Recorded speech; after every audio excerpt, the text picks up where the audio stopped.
Jamen, velkommen til alle sammen. Jeg hedder Peter, og jeg er fra løberen hernede i Lyngby. Og jeg glæder mig til i dag, hvor vi skal snakke lidt om Minimalistic Fuelling og 32G. Vi står alle af at kunne præsentere Mark Wolff, som er fløjet ind her i anledning af Copenhagen Ironman, hvor han skal deltage i nogle forskellige seancer. Og vi har været så heldige at få lov at låne ham et par timer her til aften. Og det er vi meget glade for. Og så skal jeg også lige sige tak til Mikkel, som sidder bag computeren lige nu fra 32G. Det er ham, der har faciliteret, at vi kan få den her mulighed og lære lidt mere i dag. Og så har vi også Leon med, som sidder hernede, en af 32G's ambassadører, og Rasmus nede bag, som også vil være med til at fortælle lidt om, hvad deres oplevelser er med de her produkter. Det kommer til at vare sådan en 1,5-2 timer. Mark har ikke sådan planlagt at holde en pause, men hvis der er nogen, der har brug for lige at få luft til hovedet, så ræk lige en hånd i vejret, så holder vi en pause halvvejs. Er der nogen, der skal på toilettet, så er det ned ad trappen. Der er en masse toiletter nede i kælderen. Og som Mikkel sagde, så er det med at forsyne sig lidt med prøverne dernede. Og hvis der er nogen, der vil købe lidt større med hjem, så kan vi også forordne det. Så har vi noget mobile pay med, så vi kan få ordnet det økonomisk også. Men ellers så håber jeg, at I er spørgeløsne og glæder jer til at høre noget mere. Jeg har i hvert fald glædet mig til i aften. Jeg tror, det bliver rigtig spændende. Så vil jeg overlade ordet til Mark. Mark, you will have the microphone.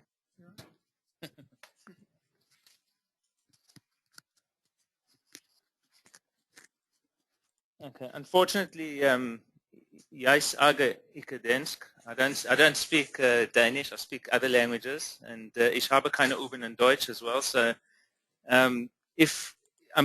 obviously, I understand that you guys do speak English pretty well. If there's anything, if I'm speaking too fast, please slow me down, because it is my mother tongue. And if there's any questions that you do have while I'm doing the presentation, then please feel free to ask.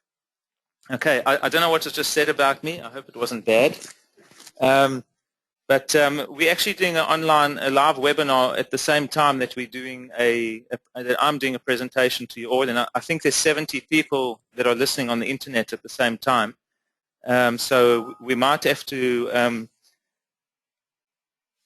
don't know what that's for. We might have to answer a few questions that they've got as well. I hope they can actually hear. So before I get into the presentation, I think let me just give you a bit of a background about myself. I've been in nutrition space for probably 22 years now. I was a power lifter. Actually, I used to weigh 112 kilograms. That was about 20 or so years ago, and I weigh 67 kilos now, and I was a competitive triathlete for about 12, 13 years. I moved from the powerlifting space into sort of endurance space, and at the same time, using my own experiences when it comes to nutrition, I've always been able to guide people, whether it's weight loss, whether it's performance nutrition, whether it's endurance, whether it's high-intensity nutrition, and I focus quite a bit on health and immunity system strength, and I've been doing this for a very long time. I'm also, I love the kitchen. I spend a lot of time in the kitchen. I'm busy writing a book at the moment specifically for athletes that have full-time jobs, and they train, and they race at a high level, and they don't have time to spend in the kitchen. I'm busy writing a book on meal preparation, which takes maybe 20 to maximum 30 minutes, and you can create 3 to 4 meals at a time, even for the next day. And I think it will benefit athletes, because I understand that time is quite limited, especially when you're working and you're training as well. So this presentation that I've done, Mikkel and the guys have asked me to add a few things into it. It's focused basically on, first of all, the basics of nutrition, just to give you a bit of an introduction onto the kinds of things to think about, a bit of an overview. It might be a little bit technical in the beginning.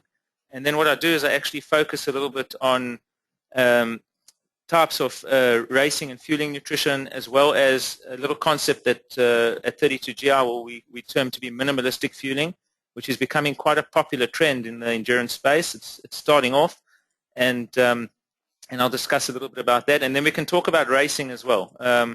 I know that Ironman's coming this weekend, and they asked me to put a little bit of a prep into there for Ironman fueling, but what I discuss around that can really work for any event, whether it's a running event, a cycling event, or a triathlon. How many of you I'm just trying to get an idea of what sports or what kind of disciplines you all tend to do. So, I mean, how many of you are runners? How many of you are cyclists? How many of you are multi-sporters, triathletes? I'm just trying to get an idea. So, are there any triathletes in the room here? Okay, and short distance, long distance. I mean, just to give an idea, long distance. Okay, and just pure runners. How many runners are there? Trail running, road running, both. Okay, so there's a mix, and just pure and cyclists. Are there any just cyclists here? Good. Okay, I always say cyclists don't know how to run, but runners can always cycle. So there's hope. So I'm going to start off with a few very, very simple basic concepts, and this is just a little bit of the agenda that we're going to be focusing on tonight. So like I said, I've got a little bit of an introduction, food for thought. I'm then going to talk about nutrition basics. So I'll talk about carbohydrates, fats, and proteins, things that you need to understand when you're eating on a daily basis.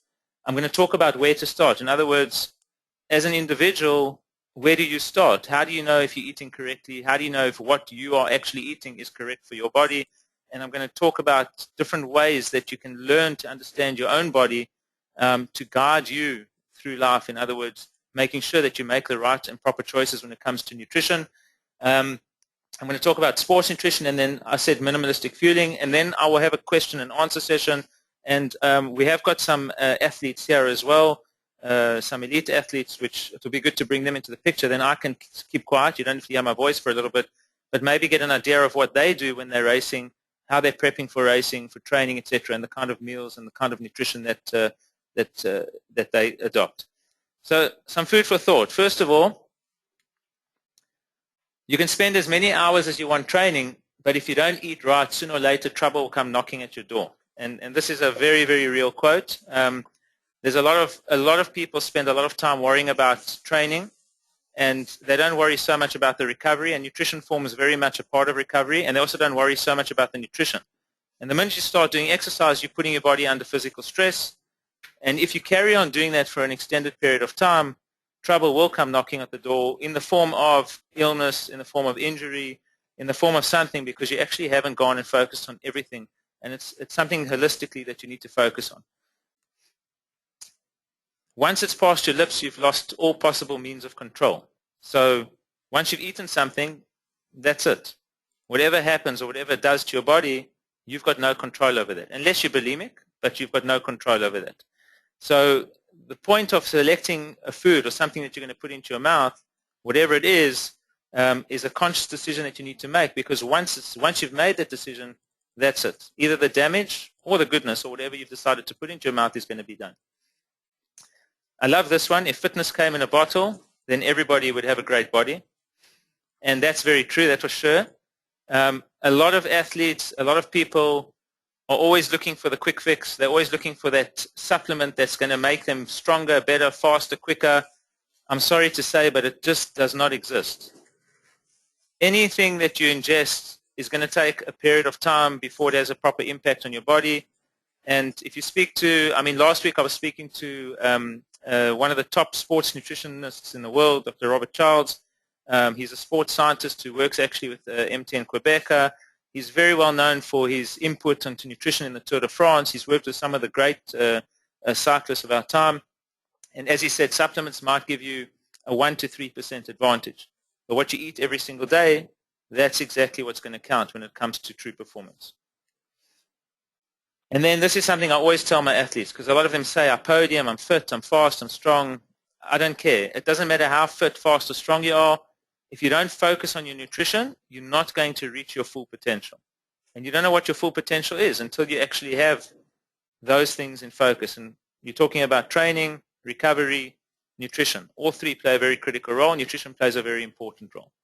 So just some food for thought and some things to think about.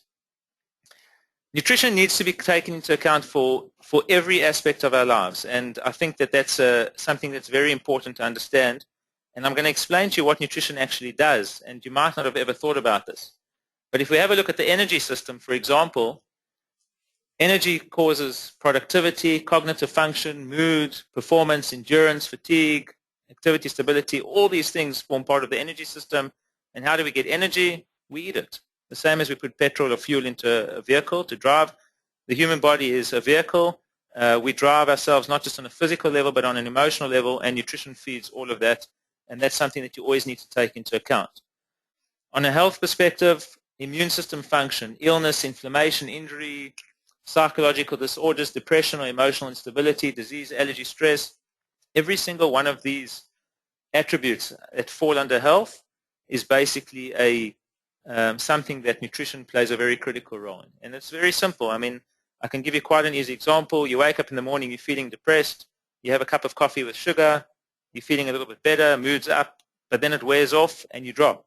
And now you're feeling even worse. And this roller coaster cycle of up, down can really be mitigated, but because of what you're consuming, something that's sparking your mood and then dropping your mood, the peaks and troughs get further and further apart, and eventually you're not feeling great at all. So it does impact the brain, it impacts your physical ability as well, and again, it all boils down to what you're consuming. So now we're going to discuss a little bit of nutrition basics, and some of you might understand nutrition quite well, but I still like to go over this because it sort of reinforces a lot of different concepts. So let's talk about carbohydrates first of all.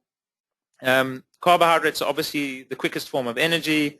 They break down into glucose, fructose, etc. into the body, and obviously are converted into energy. Glucose that's not required will obviously be stored in the form of glycogen, and glycogen are your natural carbohydrate energy stores in your body.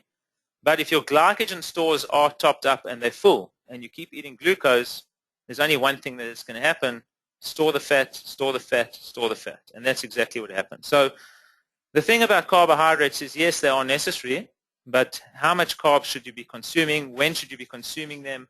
And I call that sort of timing of carbohydrate intake. They are necessary, but you need to be able to understand when and how and where to be able to take those in. I've just put that up there in yellow just so people that understand excessive carbohydrate consumption definitely leads to weight gain in the form of stored fat. Different types of carbohydrates exist. Simple carbs such as sugars, fruit sugars, sports drinks, which are broken down rapidly and absorbed. And then you get things like complex carbohydrates, which are more your starches, your fibers, things like potatoes.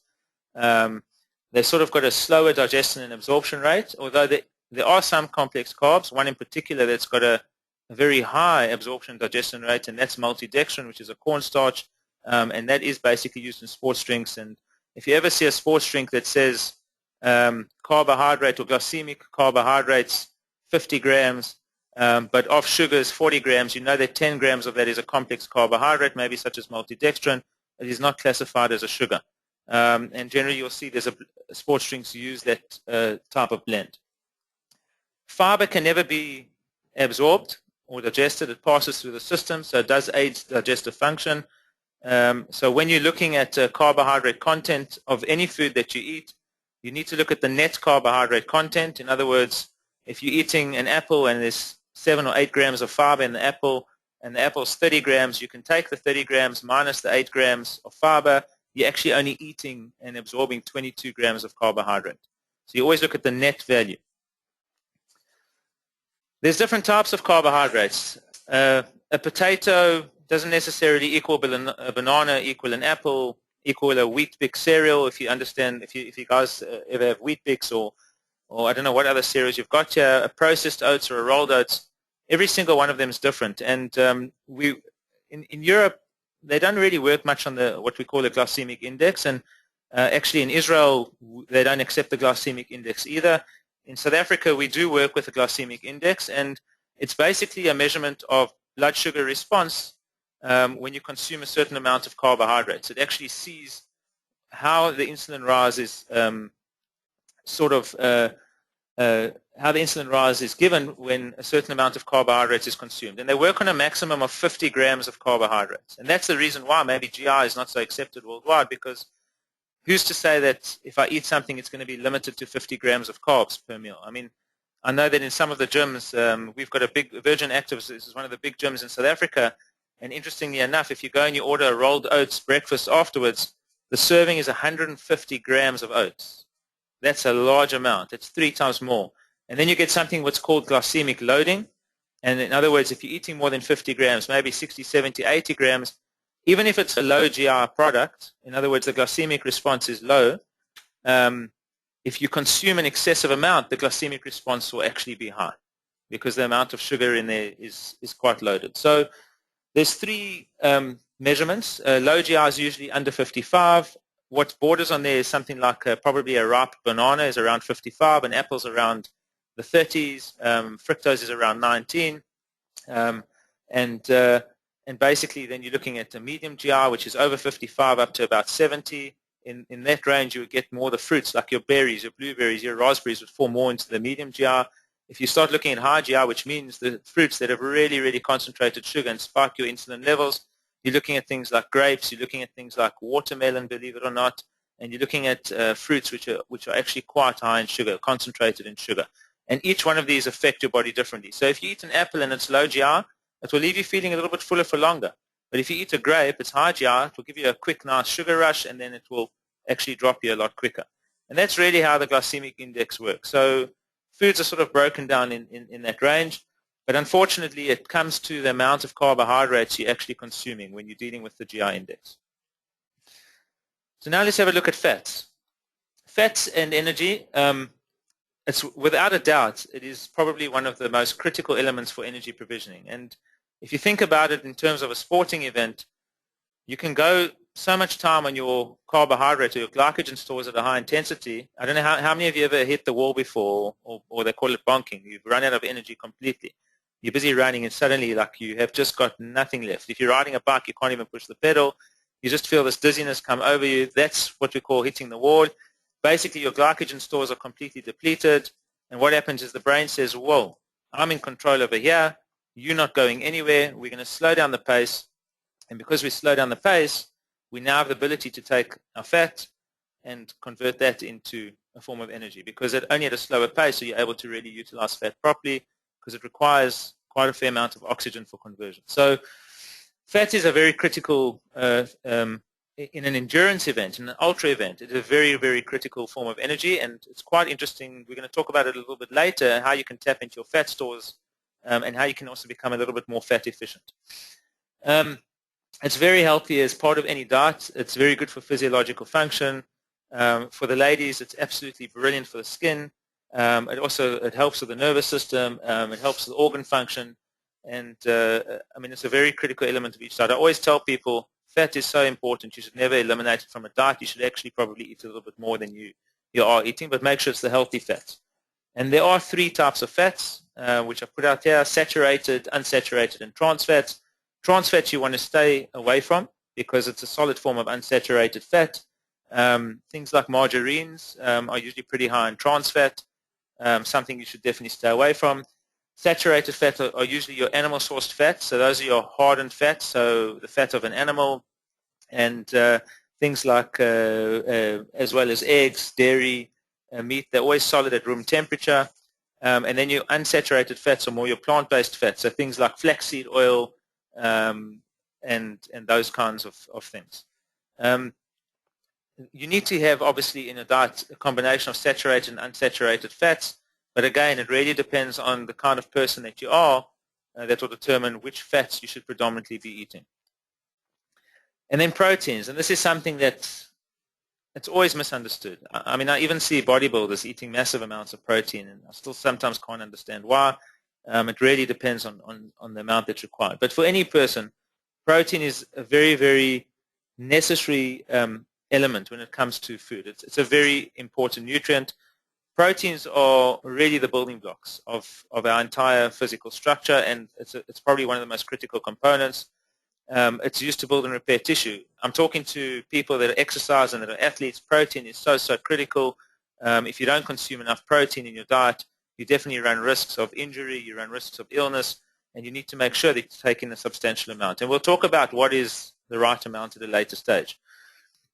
Animal proteins have always been very popular. I mean, we can see how for example, I'm not just talking meats, but if you look at the milk industry, whey has become one of the biggest protein sellers worldwide, and it's very, very highly marketed, and it is quite a good protein. However, A lot of the proteins that are forgotten about are the vegetable proteins or vegetarian proteins, which are things like soya isolates or pea protein isolates, or you get hemp protein, you get rice protein. There's a lot of plant proteins out there which also have excellent properties and very good amino acid profiles. Unlike fat and carbohydrates, protein cannot be stored in any way. And that's exactly why it's critical to consume the correct amount. If you eat too little, your body is obviously underutilizing and it's not able to utilize the protein that it's given because it needs actually more. If you eat too much, you're putting your body under stress, and if you've got excessive protein sitting in your system, you're just putting your organs under stress because they're functioning to get rid of the protein. And actually my colleague who was supposed to join me here had to cancel his flight. He wasn't allowed to fly because he was taking some supplement. He's not a sports guru or anything like that, but he was taking some supplement that increased the protein enzymes in his blood, and if they hadn't diagnosed it correctly, it actually would have led to kidney failure because the protein enzymes in his blood was just excessive. It was very excessive. I think it was 90 times higher than it should have been. So protein you shouldn't overeat. You should definitely consume the right amount. And one of the things about protein is that I deal with quite a few people who do this low carb, high fat dieting, and one of the things I find is that their protein is too high and they don't actually land up losing weight, because if you eat too much protein, again, glucose, fat, same kind of story. So you need to eat the correct amount. So a lot of people ask me, so you've given me all this information, but where do I start? I mean, where do I start? And the first thing that I always tell people is you need to eat for health. That's the most critical thing. First, eat for your health. Worry about the other things later. You need to listen to your body. Don't ignore the signs. Your body sends you messages on a daily basis through the day. And depending on how you're feeling and what you've eaten, those messages speak to you and they will give you feedback. You also need a snapshot of your health. If you don't understand, if you don't have a baseline of where your health is at this moment in time, then how do you know what you're consuming is correct? How do you know if you've got a deficiency in a mineral, in a vitamin, in anything in your body if you don't actually have a snapshot of your health? So you need to take into account, first of all, what kind of a lifestyle you've got.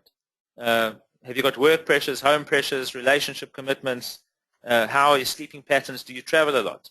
And all these kinds of things will impact you. Mikkel was busy telling me today, when he goes out on these 1,000 kilometer drives to do business on the other side of the country, he lands up not eating for an entire day. And I said to him, well, it's not good. You need to prepare the meals. You need to know you're going on a 1,000 kilometer journey. Take the bag and fill it with food and eat consistently along the route.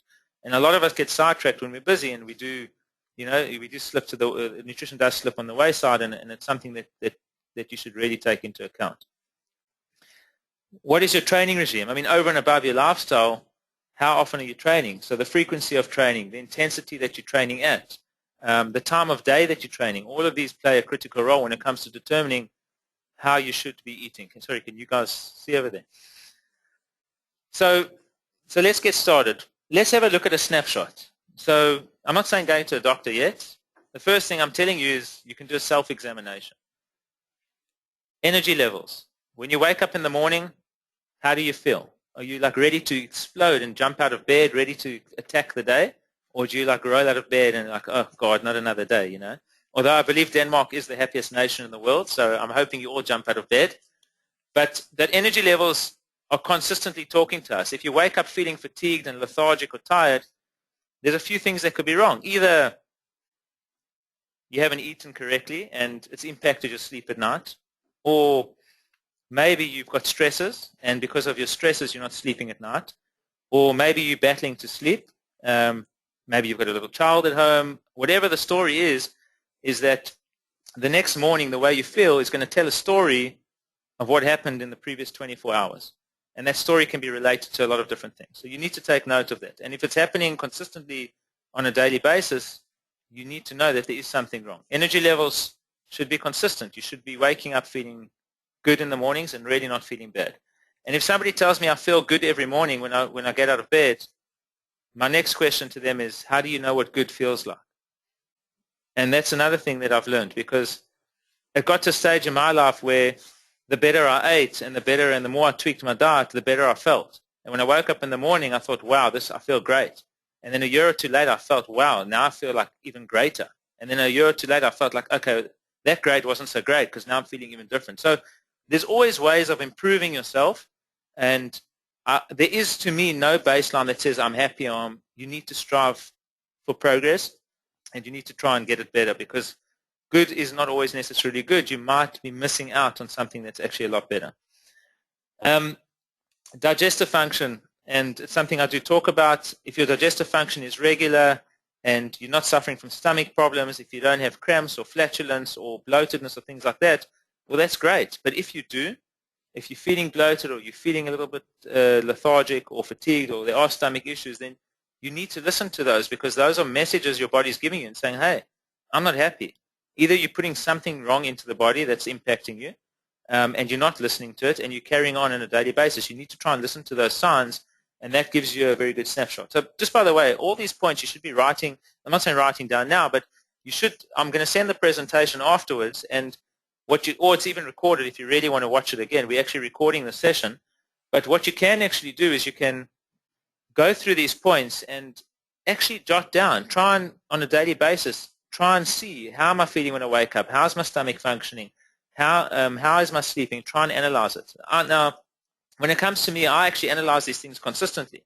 And I mean, like, I'm freakish to the extent that I have a sleep monitor on my bed. So I monitor my sleeping patterns. I go as in-depth as I want to see how many REM cycles I actually have a night, how long my REM cycles were, how I wake up. That's just on the sleep side. If I wake up, it tells me you woke up at night, and I know the next day if I'm not feeling great, I didn't have a great night's sleep, but I can actually go and analyze my sleep, and I can see exactly what went wrong during the night. And it could have been many things, but I need to go and analyze it. And then how are you feeling mood-wise? Do you wake up feeling happy? Do you wake up feeling sad, depressed, hyperactive, disappointed? Whatever it is, your mood should be pretty stable, and you should be pretty happy and confident. Obviously, stresses and emotional issues don't always help with that, but nutrition can help put those aside. If you're feeling depressed or you're feeling emotionally down, going and eating a tub of ice cream or eating sugar, it's not going to give you relief. It's going to give you temporary relief, and it's going to make you feel a lot worse at a later stage. So again, eating the correct foods can help mitigate that. And now we get to the doctor part. And when I take on clients, I always tell them we're going to do bloods, medical, full medical. And the reason being is that I like to know the health status in depth, especially if you're an athlete. And I always tell people it's very, very interesting. And maybe because we're in Denmark, we can use this example. But if you're going to do a long drive to, I don't know, let's say from here to, what's far? Norway. That's a long ride. Stockholm. Stockholm is quite a drive. I think, what's it? 8 hours, 500 k's. I'm just saying, if you're going to do a long drive, what do? You make sure your tires are checked. You make sure your vehicle is roadworthy. You make sure your windscreen wipers are working, the oil change, the tank is full, the petrol, everything. And people walk around on a daily basis, and they're like, I'm thinking, wow, you take so much pride and care in your vehicle and your car, but you've got an engine. And are you changing your own oil? Do you know if your tires need changing? Do you know if your windscreen wipers are working? Do you know exactly what's going on in your own body? And I'm just using that as an analogy. But generally, people focus on the exterior, and they actually tend to forget about themselves. So if you're preparing a long trip, then you need to make sure that that engine is in good check for that trip. And the same thing when it comes to the human body. Life is a trip. And you need to make sure that your engine and your body are functioning to be able to get you through life. And now forget about life. Let's talk about a sporting event. You're going to do an Ironman. You're going to do a marathon. You're going to put your body under excessive physical stress. How do you know if you're going to get to the finish line and you're going to feel better, or you're going to feel good at the finish line, or you're going to have done some sort of damage to yourself by the time you get to the finish line because of an underlying issue which you didn't know that you had? And so that's something that I always stress. So things like an ECG, I actually go before the onset of racing season. I generally go for a heart ultrasound. I make sure my heart's in good check. If I'm going to run a marathon, I'm going to run it hard. I'm definitely going to put my heart under stress. I want to make sure that this ticker is going to be working sufficiently. Thyroid, cholesterol, blood sugar, general pet checkups. Complete blood count is something that I always have a look at, including hematocrit, whites, platelets. Liver function is also a nice measurement to be able to see how the liver's functioning. Remember, the liver basically is such an important organ in the body, and it also, when it comes to energy provisioning, it plays a very critical role in the energy system. your iron levels, so ferritin counts. Red cell magnesium is not something that's commonly done. Generally, doctors will test what's called a serum magnesium test. But if your serum magnesium's out, you probably would have had a heart attack or close to. I mean, really, it should never be out. But red cell magnesium shows you the magnesium levels in actually the cells, and that's a far better thing to look at. Athletes are usually deficient in magnesium, and I always advocate to athletes magnesium is quite a critical element. There's so many hundreds of thousands of different enzymatic processes that take place in the body with magnesium, and you cannot have it depleted. And most athletes I've sent for red cell magnesium counts, I've actually seen they're on the very, very low end. And once you start supplementing with magnesium, we actually see a change in energy levels. But I prefer running a blood test first to make sure. I don't believe that anybody who eats very healthily or even drinks surface water will get really sufficient magnesium there. Allergy testing, I think that sometimes it's not a must, because I believe if you do your own snapshots, you can tell if you're allergic to something. So me personally, I don't eat dairy and I don't eat wheat. I love dairy and I love wheat, but I know that they impact my body negatively. Dairy affects my sinuses. If I eat full cream milk, whatever, I know that I have got lactose intolerance, but the thing is it does cause a bit of congestion. Congestion can lead to illness. It leads to blocking of nasal passages. My body's speaking to me and I'm saying, all right, it's hard for me because I really do enjoy eating that, but I need to listen. And it's amazing that once I'd cut it out, how it moved me to another level. Inflammatory markers and also glucose tolerance tests. I like sending people for that when I'm going to put them onto a nutrition program, because I'm able to see how carbohydrate tolerant or intolerant they are. And a glucose tolerance test will generally show me. It will generally, because some people that eat excessive amount of carbs and they generally can't lose weight or land up training a fortune of hours a week but still battle to lose weight, can sometimes be carbohydrate intolerant. So these are just the basics, and you don't have to go every single year, but if you go once every 2 years, and I would say like if you're over 35, probably once a year, especially if you're putting your body under physical stress. If you're going to put yourself into a very big endurance event, I would say definitely have yourself tested before the onset of racing season. You're about to put your body on a very, very sort of hard journey physically, and it would be nice to know, give you peace of mind that everything is 100%. So once you've got the results of those tests, and once you've done your own self-checking, and maybe it will take time, now the hardest part is actually listening to the messages. And that is the single most common mistake that any single athlete or person makes, is they get given these messages. Like, let's say you shouldn't be eating wheat, or you shouldn't be eating dairy, but you walk past an ice cream parlor and you look at it and you're like, there's this emotional craving, I have to have that ice cream. You know it's bad for you, but you're not going to listen to the message. You want it. And then you're going to pay the price for it afterwards. So it's something that you need to listen to. I mean, for me, I'll give you an example, because I love a cappuccino, but I know that the milk is problematic for me. So when I go into a coffee shop, there's two options. I can get a soya latte, I can get a rice milk latte or cappuccino, or I can just have an Americano. And it's not so bad. In actual fact, I enjoy it more now. So it's just a matter of with time, you just need to listen to those messages. Once you do listen to those messages, you need to eliminate the foods that impact you negatively. And that's how a diet should start. Start with elimination. I always tell people, if the junk is in the house, it's available.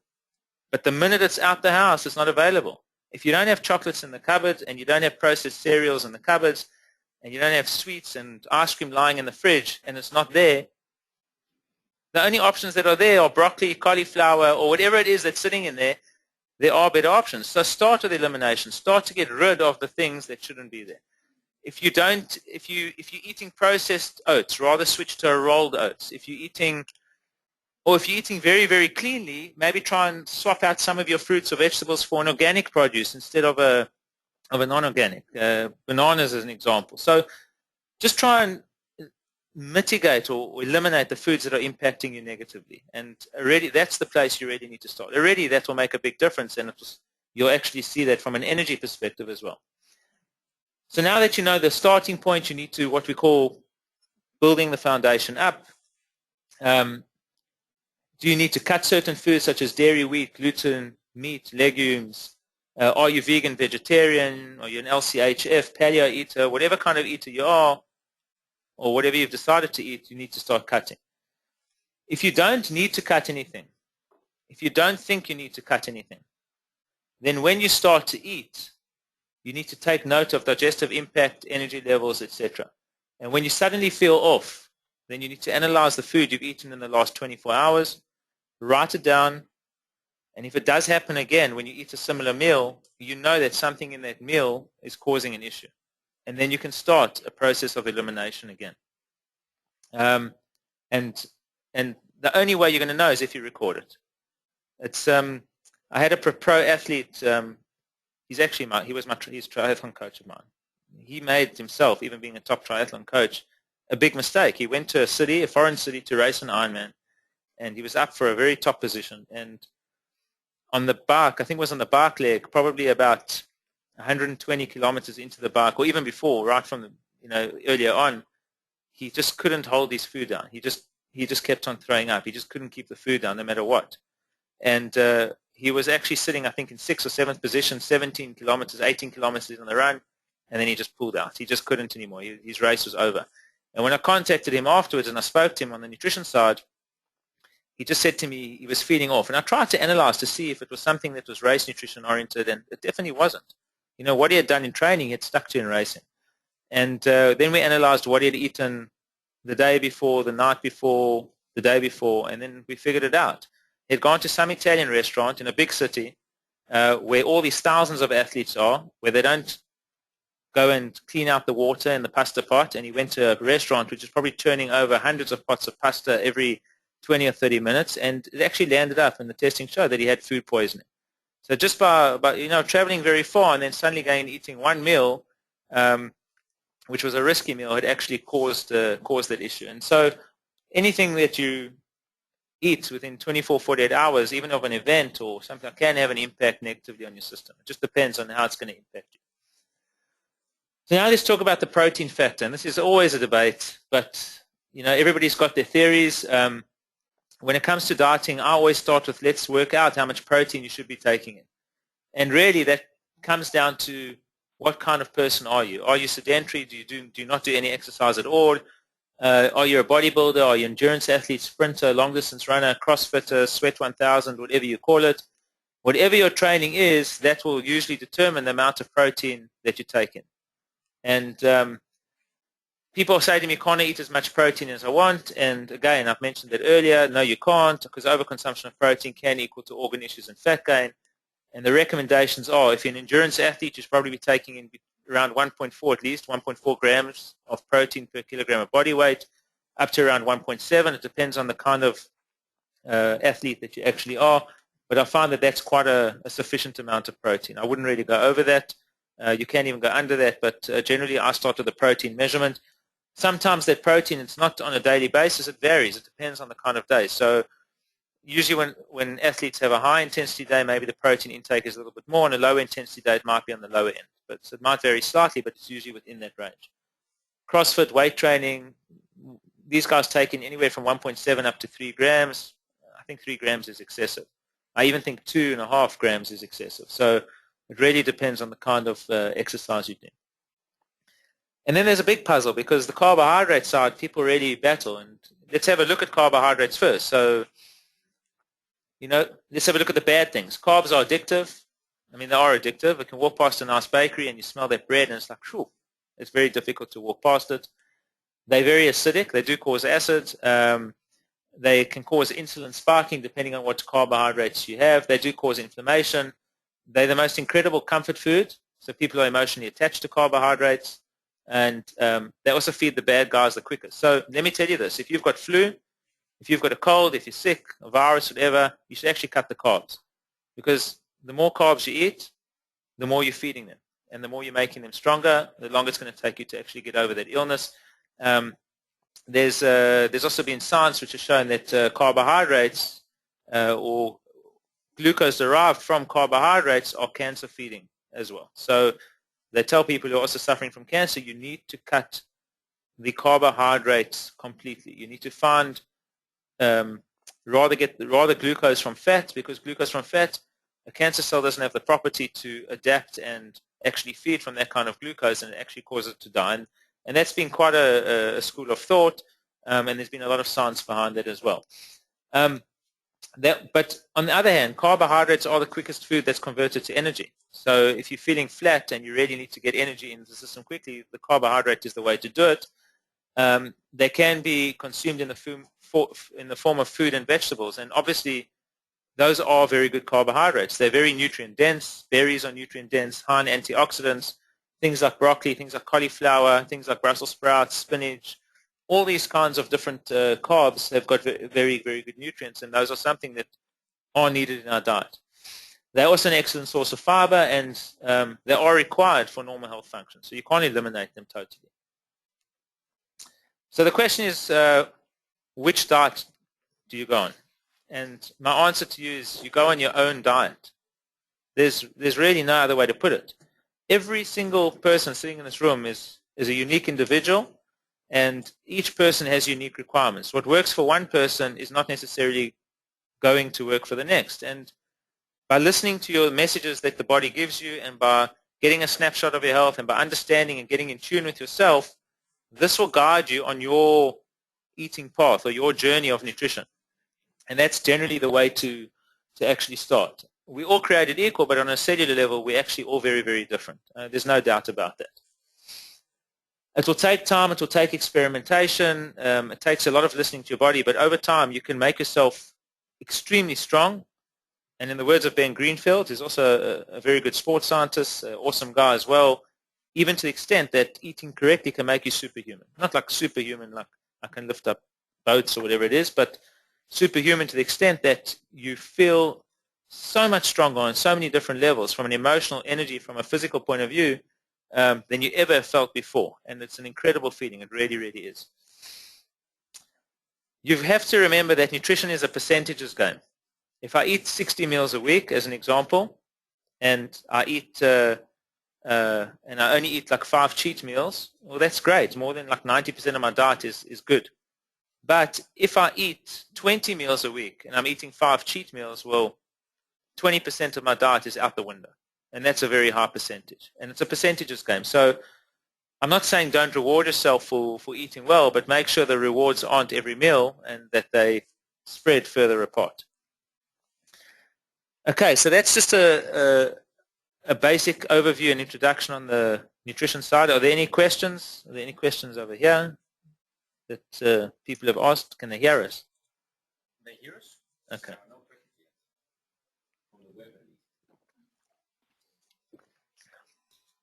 Okay, let's go into sports nutrition then. So the first question, this is why I asked you further up front, basically, is what kind of an athlete are you? Are you a triathlete, a runner, cyclist, swimmer, football, rugby, whatever it is, handball, we're sitting in a handball club. I think the most important thing is you've got to understand your sport, and you've got to understand the requirements and the demands around that before you decide how you're going to fuel for that, because not every sport is the same. You also then need to look at your goals. Are you short distance, medium, long, ultra distance? Are you looking at weight loss? Are you looking at fitness? Are you just looking at general health? Why are you doing the sport? Are you going to look to be a professional athlete?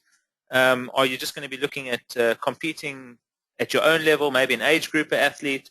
There are some, we call them elite age groupers, because they're age groupers that actually work full time and they actually perform at a very high level. But the question you've got to ask yourself is, what are your goals? And you need to try and set realistic goals. How should I be eating during and after a training or racing session? Or before a racing or training session as well. And there's a number of factors that need to be taken into account, deciding on how you're going to, I call it nutrifying yourself. And these things are very simple. What time are you going to be training? How long are you going to be training for? What intensity are you going to be training at? When will you be training again? And the weather conditions you're going to be training in. All of those 5 key points play a very critical factor as to how you're going to fuel yourself. And the reason being is that if you wake up at 4 o'clock in the morning to go and train, there's no ways you're going to go and eat a meal or a full meal before you go out. If you're going to go on a 5 or 6 or 7 hour training session, maybe you're going to feed yourself along the route, but you don't have to really necessarily eat on the way out. If it's only going to be an hour run, you don't have to go and feed yourself beforehand. But if you're going to go out at 9, 10 o'clock in the morning and you're going to wake up at 6, well, that's a different story altogether, because there's a period of time where a pre-meal or your normal breakfast would need to be taken into account. You're not going to leave yourself starving until 9 or 10 o'clock and then suddenly go out and train, because it's definitely going to put yourself into a region of low blood sugar. So how long you're training for and what time you'll be training are really a critical factor. The intensity you'll be training at. Now look, personally, and we'll talk about minimalistic fueling a little bit later, but anything up to 90 minutes, even at a high intensity, there's no real reason to actually go and fuel yourself for a short distance like that, because if your glycogen stores are topped up, which they probably will be, because if you're eating correctly, they can easily see you for 90 minutes, some people even up to 2 hours, and you can perform flat out for 90 minutes easily on nothing, just on your glycogen. But then the most important factor will be obviously the recovery, because you need to recover from a session like that and get those glycogen stores back up.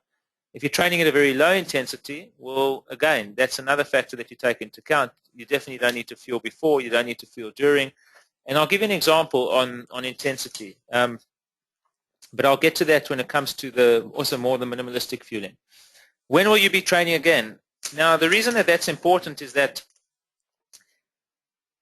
if I am going to train only for 2 hours in the morning, and it's going to be a fairly hard session, and then I'm going to be training again at lunchtime in the afternoon, I need to probably fuel myself in that morning session.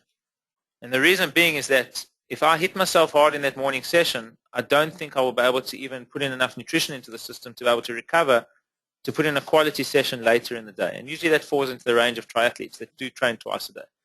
So if I'm going to do a hard ride in the morning for 2.5 hours, let's say, with some intervals, I need to feed myself on the bike with some form of carbohydrate drink, because I don't want to have to worry about recovery. So I need to try and keep those glycogen levels topped up during that ride.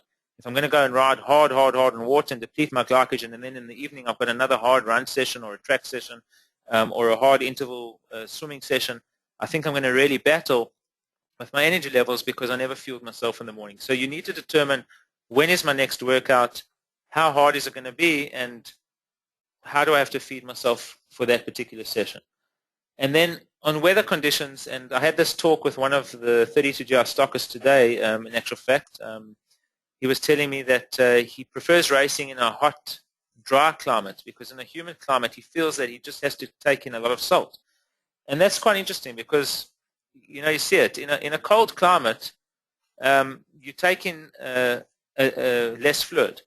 In a hot climate, you have to take in a little bit more fluid because you're losing more fluid, obviously in the form of sweat. And the longer you go, the more you're going to need. So you need to take the weather conditions into account, and the kind of nutrients that you're going to need to take in during that session will obviously play a role. And I'll talk a little bit about this later because in the race prep, I've actually spoken a little bit about that. So let's talk a bit more in detail here. So early morning session doesn't mean you have to eat. It will depend on how long you're training for and the intensity. Short sessions, on short sessions, the focus won't shift to fueling before or during a session. The focus shifts to recovery. A short session, the focus will always shift to recovery. On long sessions, the focus will need to be time, energy, and recovery. In other words, how long am I going for? Do I need to fuel myself during the session? If so, great. Choose the right fuel. After that session, still need to recover. Okay? And that really, really needs to be. The kind of fuel that you take in during that session will depend on the intensity that you're performing at in that session. Okay? And that's very, very important. And we can get into a little bit more detail later, and if you've got questions, we can discuss it. Afternoon session, nutrition needs to focus on digestive comfort. And I've seen this before. I've seen guys at 2 o'clock in the afternoon, they're hungry, they've got to swim at maybe 4 o'clock in the afternoon, and all of a sudden they're eating apples, which is a hard stone fruit, and they go and they have a swim, and then all of a sudden during the swim or immediately after the swim, they got severe stomach cramps. And the reason being is that they ate the wrong food prior to the swim. So you need to understand what you're going to be doing. If I'm going to be doing a track session, I'm going to be eating a steak for lunch. Well, geez, you know, it's going to be a really, really difficult session for me, and I know that I'll end up suffering from severe cramps because there's no ways that piece of steak that I ate for lunch is going to be suitable for my track session later on. So you need to try and focus on digestive comfort as well as the timing of that particular meal to make sure that you're taking it at the right time, that you're not that your energy levels are not low at the time that you do that workout, but also that you'll have digestive comfort at the point of doing that workout. So you need to think about nutrition in advance. The session length and completion time will determine the evening nutrition. So if you start at 4 and you finish at 6 and you usually eat a dinner at 7 o'clock at night, and you feel like immediately after your workout, there's no way, it's been a hard workout, you can't wait for dinner, you need to be able to get some recovery meal in, so you need to take a shake maybe post-workout or something that's quite quick to get in, and then still have your dinner meal later. If it's a very light session in the evening and it's not so hard, you might be able to say, all right, well, after I'm fine, just rehydrate myself and then focus on that evening meal. And I'll talk about in detail more about recovery a little bit later. So training intensity really depends on the length and the time of the session. Short high-intensity morning sessions, long high-intensity morning sessions. You need to decide, are you going to go on water and just fuel with your own natural glycogen stores, or are you actually going to go on natural food fueling, or are you going to go on supplement fueling? When I say natural food, I mean maybe you'll just take a banana, or maybe you'll have a slice of toast with peanut butter on, or a bit of honey before, or before that session, and just to try and help with the fueling, or are you going to take a bottle en route? And everybody is different. Everybody knows what works for them, and there may be ways of improving things. But from a health perspective, I always look at the glycogen fueling for short high-intensity sessions, unless I've got a session much later on. But I focus on what's called a double recovery session, a double recovery meal after a session like that to try and make sure that I recover for an afternoon session. But if it's a long high-intensity morning session, without a doubt, natural food will be my first choice, and then supplements will be my second choice after that, depending on the length of time and the kind of session that I'm going to be putting into place. And then you don't want to overdo it, because another thing to look at is gastrointestinal distress, which can be caused by consuming an excessive amount of, say, sugar or things that might irritate the system as well. So try and keep that morning session as far as a nutrition point of view, try and keep it as easy on the digestive system as possible. Recovery to me is one of the most critical aspects of any endurance athlete, and I mean I can't stress that enough. And I even mentioned earlier sort of a double recovery. Rest is the most important when it comes to recovery, because you're not doing anything and your body's in a state of repair, and it's automatic. But the thing is that there are 4 main types of recovery, and I mean, I don't know if you guys know what the 4 main types of recovery are. A lot of people don't actually think about them in terms of recovery, but they generally are. The first is rehydration. The second is glycogen replenishment. The third is muscle recovery, and the fourth is blood glucose stabilization. All 4 of these need to be taken into account. If I do a very, very mild, very light training session, maybe just a recovery session, rehydration, maybe I need to rehydrate a little bit. Sometimes you don't get in enough fluid during a session. If it's a very light session, glycogen replenishment isn't so critical, because I haven't really chewed up my glycogen stores, so that can be skipped. Muscle recovery might not be so critical because it's been a very light recovery session, so I've just been maybe turning the pedals, or I just did a very light jog. Blood glucose stabilization also not so critical. But if I do a high-intensity session, all of these will fall into place, because I'm doing some muscle damage, I am using up some glycogen, and then I would need to actually be able to eat to be able to cover all those 4 areas. So if I go into detail on the hydration side, it's a very critical factor. It's one of the areas that's actually also quite misunderstood when it comes to sport, and it's an area that people actually end up getting quite confused about. And I've seen it specifically in endurance events. I'm not so worried about dehydration, because people have always focused on that, but I haven't seen anybody collapse or die from dehydration. But I have seen people collapse and near-death experience when it comes to overhydration, because they're taking in too much fluid. And that's one of the reasons why fluid uptake is a lot better. So if you're consuming water on its own, the absorption rate of water on its own is a lot lower than water with minerals, salts, and carbohydrates in. The uptake is a lot quicker. So it's always good to obviously take in some minerals with fluid. And one of the most important things that I always stress to people is don't drink to time. Don't say I have to drink 750 mils per an hour, because that's silly. If you say to me I need to finish a 750 ml bottle per an hour and it's 50 degrees outside, well, that's great. But what if it's 5 degrees outside, or it's -2? Now you're going to finish the 750 ml bottle in an hour, and the chances are there's no way, because then you're going to put yourself into completely an overhydrated state. So that's why I say drink to thirst. God gave you the most unbelievable trigger mechanism when it comes to thirst. this is the most accurate trigger. When your body says drink, drink. When it doesn't say drink, don't drink. The problem with sports drinks, though, and this happens in a lot of sports drinks, is that the sweetness or the flavor of the drink causes you to be more thirsty. And that sometimes confuses the body. So I always still take a bottle of water with me en route, or I drink a very neutral or toned-down sweetness drink that my palate is actually quite is still a lot more accurate. If it's too sweet, and it really does play on the taste, on the sensitivity of the palate, and it can make you seem thirsty when you're actually not. So you need to try and monitor that hydration intake quite carefully, but try and drink to thirst as much as possible. And that can be in an Ironman, it can be in an ultra. Drinking to thirst is always it's the best advice. There's a brilliant book if any of you want to read. It's a book written by Professor Tim Noakes. It's called Waterlogged, and in actual fact, he speaks about hypnatremia and overhydration and how sports drinks actually don't really resolve that. The only way to resolve that is really to manage your fluid intake. And if you want to even do more research on that, Dr. Ross Tucker as well is a top sports scientist at the University of Cape Town. He's done a lot of research into hydration as well and fluid intake, and it's the same thing, drink to thirst. So now I'm going to talk a little bit about minimalistic fueling.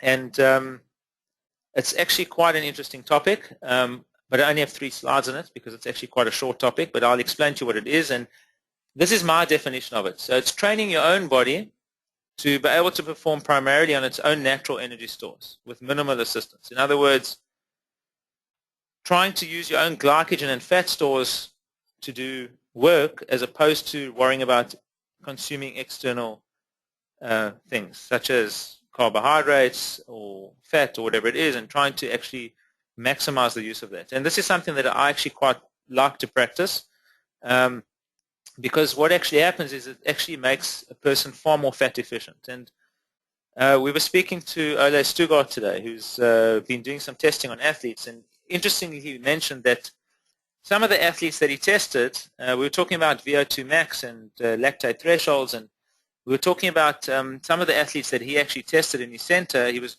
I was saying they were on low-carb, high-fat diets, so you would expect them to be in a sort of a high-fat burn state. And when he did the testing on them, he realized that these guys were actually chewing up their carbohydrate stores even at 40% of their VO2 max, which is really low, which means that they actually had a lot of glucose in the system and they were actually quite carbohydrate loaded. But I work quite a bit with athletes, and I've seen that can perform up to 80% of their VO2 max and still have a very high fat burning rate. In other words, not have to rely on taking carbohydrates, are still able to perform at a very high rate. And I've seen this. I mean, I don't know if any of you have heard of the Comrades Ultra Marathon in South Africa. It's a 90-kilometer run. It's actually their 90th year next year. It's from one city to the next. It's full road closure for 90 kilometers. One year they run from the mountains down to the sea, and the next year they run from the sea up to the mountains. And I work a lot with some of the African athletes that have basically won this event over the last 5 years. And these guys are running this 90-kilometer event in under 5.5 hours. In under 5.5 hours, they run 90 kilometers. That's 320 to 330 pace. Kilometers a minute, it's pace. So, I mean, that is very fast. And these guys, I've measured their carbohydrate intake en route, and they're lucky. I mean, literally, I've seen that they're sitting somewhere between 18 and 30 grams of carbs per hour, which means they're predominantly using their fat stores. They're running at a pace that's very high for you or me, but for them is actually quite a controlled pace. It's quite a controlled pace, and they're actually quite capable of running basically very minimalistically. And if you look at the way they run in the last 10 or 15 kilometers, it's not a matter of I'm getting to the finish line. It's a matter of I'm racing to the finish line. Those last 10 or 15 Ks, the pace is high. They sometimes go down to even 3 minutes a K, close to 3 minutes a K. It's really fast. So watching these guys, and that's why I always say a Kenyan runner, a marathon runner, they run their 2:05 or 2:06 marathons. Some of them a little bit even faster, 2:04. But they can run that speed predominantly on their glycogen stores. You don't see these guys really eating gels and stuff. You see them grabbing their water bottles, whatever, and pouring water over their heads. But very rarely do you see them taking in carbohydrates. And people look at these guys, and these guys are running at 20 kilometers an hour, and it is flying. But the thing is that they're running on their glycogen stores. They're predominantly big carbohydrate eating nation, the Kenyans. They load themselves, they load their glycogen stores, and they race on pure glycogen. But a Kenyan can't go and run a Comrades, and he can't go and run a 56 Ultra at that pace. Why? Because all of a sudden, if these guys hit 2 hours 10, 2 hours 15, what happens to them? Glycogen finished, fat stores need to come into play, and that's it. They don't run under those conditions. They haven't trained themselves to, and they're not ultra runners. Ultra runners are a different breed altogether because they completely use a slightly different energy system.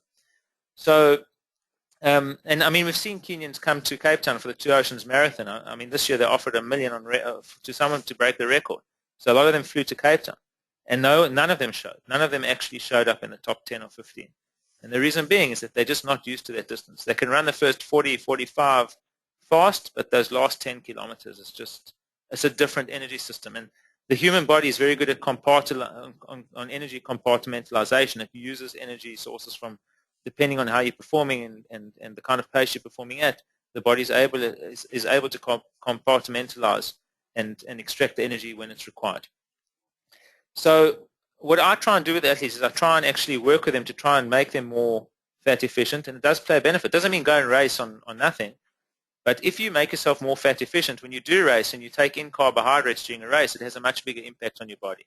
It will affect you far more positively, and that's a fact. I mean, it's the same as if you're caffeine intolerant. In other words, you've cut caffeine out of your diet for a while. Take caffeine the morning of a race, a couple of hours before, a large amount, maybe 1 to 2 grams per kilogram of body weight. It frees up a whopping load of free fatty acids, and it will make a massive difference to your energy system through that event. But somebody that's not caffeine intolerant, in other words, they drink 4 or 5 cups of coffee every single day, or even 2, 3 cups a day, they go to an event and they're taking caffeine, it doesn't do much. It really doesn't. It doesn't wake up the brain as much as it would wake up somebody else's that doesn't take caffeine. But on the other hand, you've got to be careful, because if you're caffeine intolerant and you take too much caffeine, it might make you feel very, very nauseous or ill. So how do you achieve minimalistic fueling? It's quite simple. There's 4 important things. First of all, it's not just related to training and how you train. It's also related to your diet. You've got to restrict carbohydrate intake on your diet. I do what's called carbohydrate periodization, which means carbohydrates only when they're required. And usually I use that for pre or post training, and it depends on the kind of training. So if it's a very hard, high-intensity session, it's quite depleted. The amount of carbs consumed might be a bit higher. If it's a very sort of a low-intensity session, the carbohydrates might be a little bit lower. If it's an extremely low one, I might even say no carbs, just eat protein and fat, scrambled eggs and salmon, avocado for breakfast, that's good enough. Another thing is water training, or foods which inhibit insulin spike. So what I try and tell my athletes, if you're going on a 5 or 6 hour ride and it's a recovery ride, it's a nice long social ride, and it's a good 150, 160 kilometers, don't eat for at least the first 2 hours, and then start to take in to get that fat burn state going, and then start to take in food. So maybe something that's medium GI, or something that's a little bit low GI, something that's not going to spark the insulin levels, but it's going to going to make the brain happy, but it's going to make your body stable. And people say, but how can you do that? And I'll tell them it's simple. Last week Monday, and I was telling Mick, last week Monday I did a 160 kilometer ride or so, and that was actually, I was in Israel, and it was about 33, 34 degrees. It was very hot and humid. I rode 160 kilometers. It wasn't an excessively long ride. It was about 4 hours, 50 minutes, about 32.5 kilometers an hour average. I took 2 600 ml bottles of water, and that was it. No food, nothing. I woke up, had a cup of green tea, rode with 1.2 liters of water. I rode for nearly 5 hours, came home, and then I had my recovery meal. And that was perfect. My energy levels did not drop. I actually finished very, very strong. I actually broke a Strava record on one of the slopes in the last 5 kilometers. So it doesn't mean that you're going to finish fatigued. It's just that I've trained my body to do that. When I was training for Comrades, for example, I could wake up, drink a cup of green tea, and I would go and run 40 kilometers, sometimes on nothing, not even water, run 40 kilometers. If I felt thirsty, I'd drink to thirst, come home, and have a salmon omelet, whatever. And the reason being is that the pace is controlled. My pace is controlled. I'm not needing my glycogen stores to fuel myself for that 3-hour run. All I'm needing is my own fat stores, and I'm engaging those fat stores, and I'm utilizing that energy that's there. I don't know, a barbecue is quite popular in Denmark. I don't know. Have you ever seen what happens when the fat from the meat falls into the fire? The flames, they explode. Have you seen how fat fuels a fire? So if you think about it in the human body, let's talk on calorie terms. 1 gram of protein, 1 gram of carbohydrate is 4 calories. 1 gram of fat is 9 calories. So fat is it's got twice as much power as a single gram of carbohydrates. If you can harness that power, I mean, think of that explosion that's happening when the fat falls into the fire. Think about those mitochondria generating ATP. It's an explosion. If you can harness that fat is a very, very powerful form of fuel. And that's why I try and get people to try and utilize it. And by the way, if you can tap into your fat stores, you can still spare glycogen. There's only one problem with fat fueling. If the intensity is too high that you're performing it, in other words, you're doing a sprint distance triathlon or you're doing a 10-kilometer run, and you're puffing and panting, you're barely able to breathe, you cannot tap into your fat stores because fat is only harnessed when there's sufficient oxygen to convert it. And the problem is if you're puffing and panting and you're very much unable to breathe, you're not getting in enough oxygen and you're actually chewing up your glycogen. And that's how I tell people. People say to me, how do I know when I'm burning fat or glycogen? I tell them it's simple. If you can talk, if you can get words out of your mouth, you can very easily tap into your fat stores. Very simple. So if you're running with your friend and you're talking and you're having a social and you're drinking carbohydrates, no ways. Stop immediately because there you're doing the wrong thing. But if you can't even get a word out and you're drinking, taking in a carbohydrate drink, well, then I would say, well, that's actually better. So it's a matter of selecting here and there. Now, I don't do water fueling all the time because one of the things that you have to do is also prepare for races, and you need to try and plan your nutrition according to the way you're going to race, and that's quite critical. Proper pacing, so that's what I mentioned now. You need to understand what your limitations are when it comes to being able to fuel minimalistically. So when I say I went out and I ran 38 kilometers in 3 hours, or whatever the time was, for me, that was a fat burn pace. It was a controlled pace, and I was burning fat. But for somebody, maybe they would run 38 kilometers in 3.5 hours, and for them, that would be their pace. So it's really a matter of understanding what your limitations are and what your body is capable of. But one thing is for sure, that in an ultra event, whether it's a 100-mile or whether it's stage racing, whatever it is, if it's a long-distance event and it's going to land up being many, many hours, fat is your friend. It's without a doubt your friend. And if you don't understand that and you're taking in an excessive amount of carbohydrates in a very, very long period of time, you're either going to feel sick or you're going to feel dizzy or nauseous or ill, or it's going to hit you in some bad way. Another GI stress as well, stomach irritability. A lot of us tend to look at elite athletes and we look at what they're utilizing and how they're fueling themselves, but they are a different breed. Because when they're doing an Ironman and they're racing sub 8 hours for an Ironman, they are going at a very high intensity. I promise you, some of these guys are drinking Red Bulls before the start, caffeine every single hour, measurements of it. They're consuming gels excessively. But the reason being is that they are flattening those insulin spikes because they are performing at such a high rate. Not all of us perform at that level because, like we mentioned earlier, performing at that level is actually, in a way, it's a psychological difference between a pro athlete and a sort of a low-level athlete. These guys are able to put themselves through a hell of a lot more pain for a lot longer than we're able to, and that's how they have to fuel themselves accordingly. So you need to understand what you're going to be doing and try and fuel yourself according to that. The other thing is it takes patience. You can't become fat efficient over a period of a week or 2 weeks or 3 weeks. I've been doing this for years, but it takes a couple of months of training, and that means start off slowly. So you can say on any session that's up to an hour, I'm only going to take water. Nothing before, nothing during, and I'll recover afterwards. And you can slowly build an hour, 10 minutes, hour and a quarter, hour and a half, and you can slowly go up to the 2 hour, then 3 hour, and you can see how it goes, and you can try and do it over a period of time. But I would say starting with sessions that are up to an hour, definitely only go with water, up to an hour and a half as well. If you can, 90 minutes water, even if it's a hard session, and see how you feel. Some people are very surprised when a guy tells me, I got a phone call, this was quite a while ago, he says to me, your energy product doesn't work. And I said, why not? And he said, no, because I woke up in the morning and I went for my normal ride, and he says, I hit the wall. And I said, but why did you hit the wall? And he says, I don't know. And I said, no, but why did you hit the wall? Can we analyze and see what happened? And I asked him to tell me what time he woke up, what did he eat before, what did he eat during, what did he eat after, and how long he went for his ride for. And then he told me he only rode 2 hours. And I said, you rode 2 hours? And I said, and what did you have on your 2-hour ride? And he said, no, my normal thing. I had 3 slices of toast with peanut butter and honey beforehand. I had 2 bottles of your energy drink on the bicycle, and I had a gel, and I still hit the wall. And I'm thinking, what? I mean, the guy consumed probably around 80 or 90 grams of carbohydrate per hour. So I said to him, I tell you what. I said to him, let's try something different, and I'll show you it's not the energy drink. I said, next week when you go on your ride, I want you to wake up. All I want you to do is have 1 slice of peanut butter and 1 slice of toast with peanut butter. You can add a bit of honey because he was used to it. I didn't want to make any changes. And I said, then I want you to take a water bottle, no energy drink, take a water bottle, put it on your bike, go and ride 2 hours, come home and tell me how you feel. He came back and he says to me, you won't believe it. He says, I felt so good. And I said, of course you felt good. I said, it's not that you hit the wall last time. I said, I think you just overloaded yourself with carbohydrates. And I said, that was the issue. It wasn't really the drink. You didn't need to take in the drink for that short ride. And it's a matter of trying to educate and teach people when, how, and what they should be taking in, but it really depends on your lifestyle and your kind of training.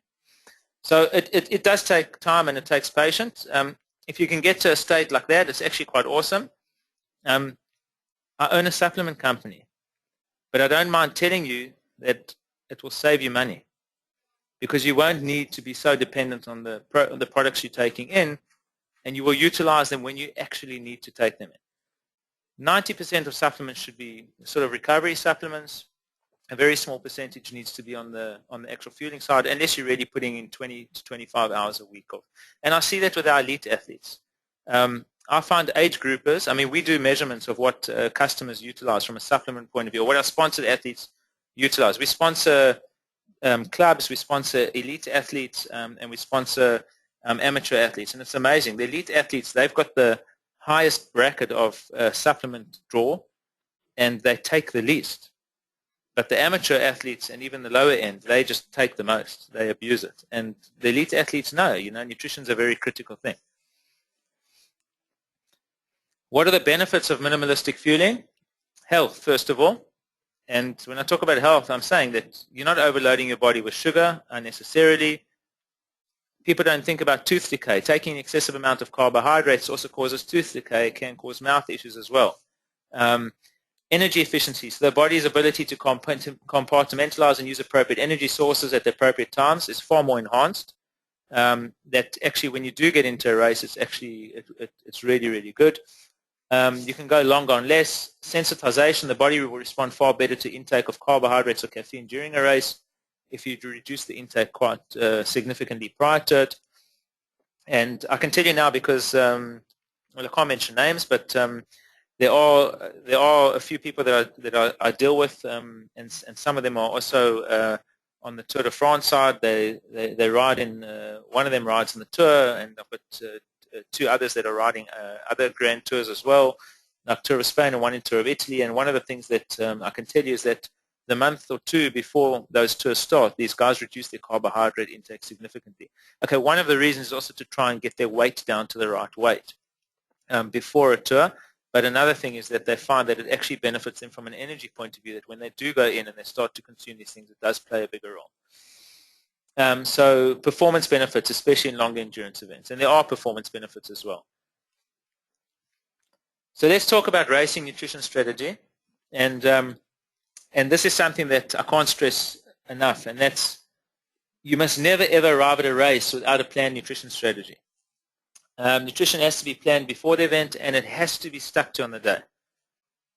I work at expos a lot for ultra marathons, cycle races. I can't believe it. Some people come to an Ironman. They've flown all the way across the world.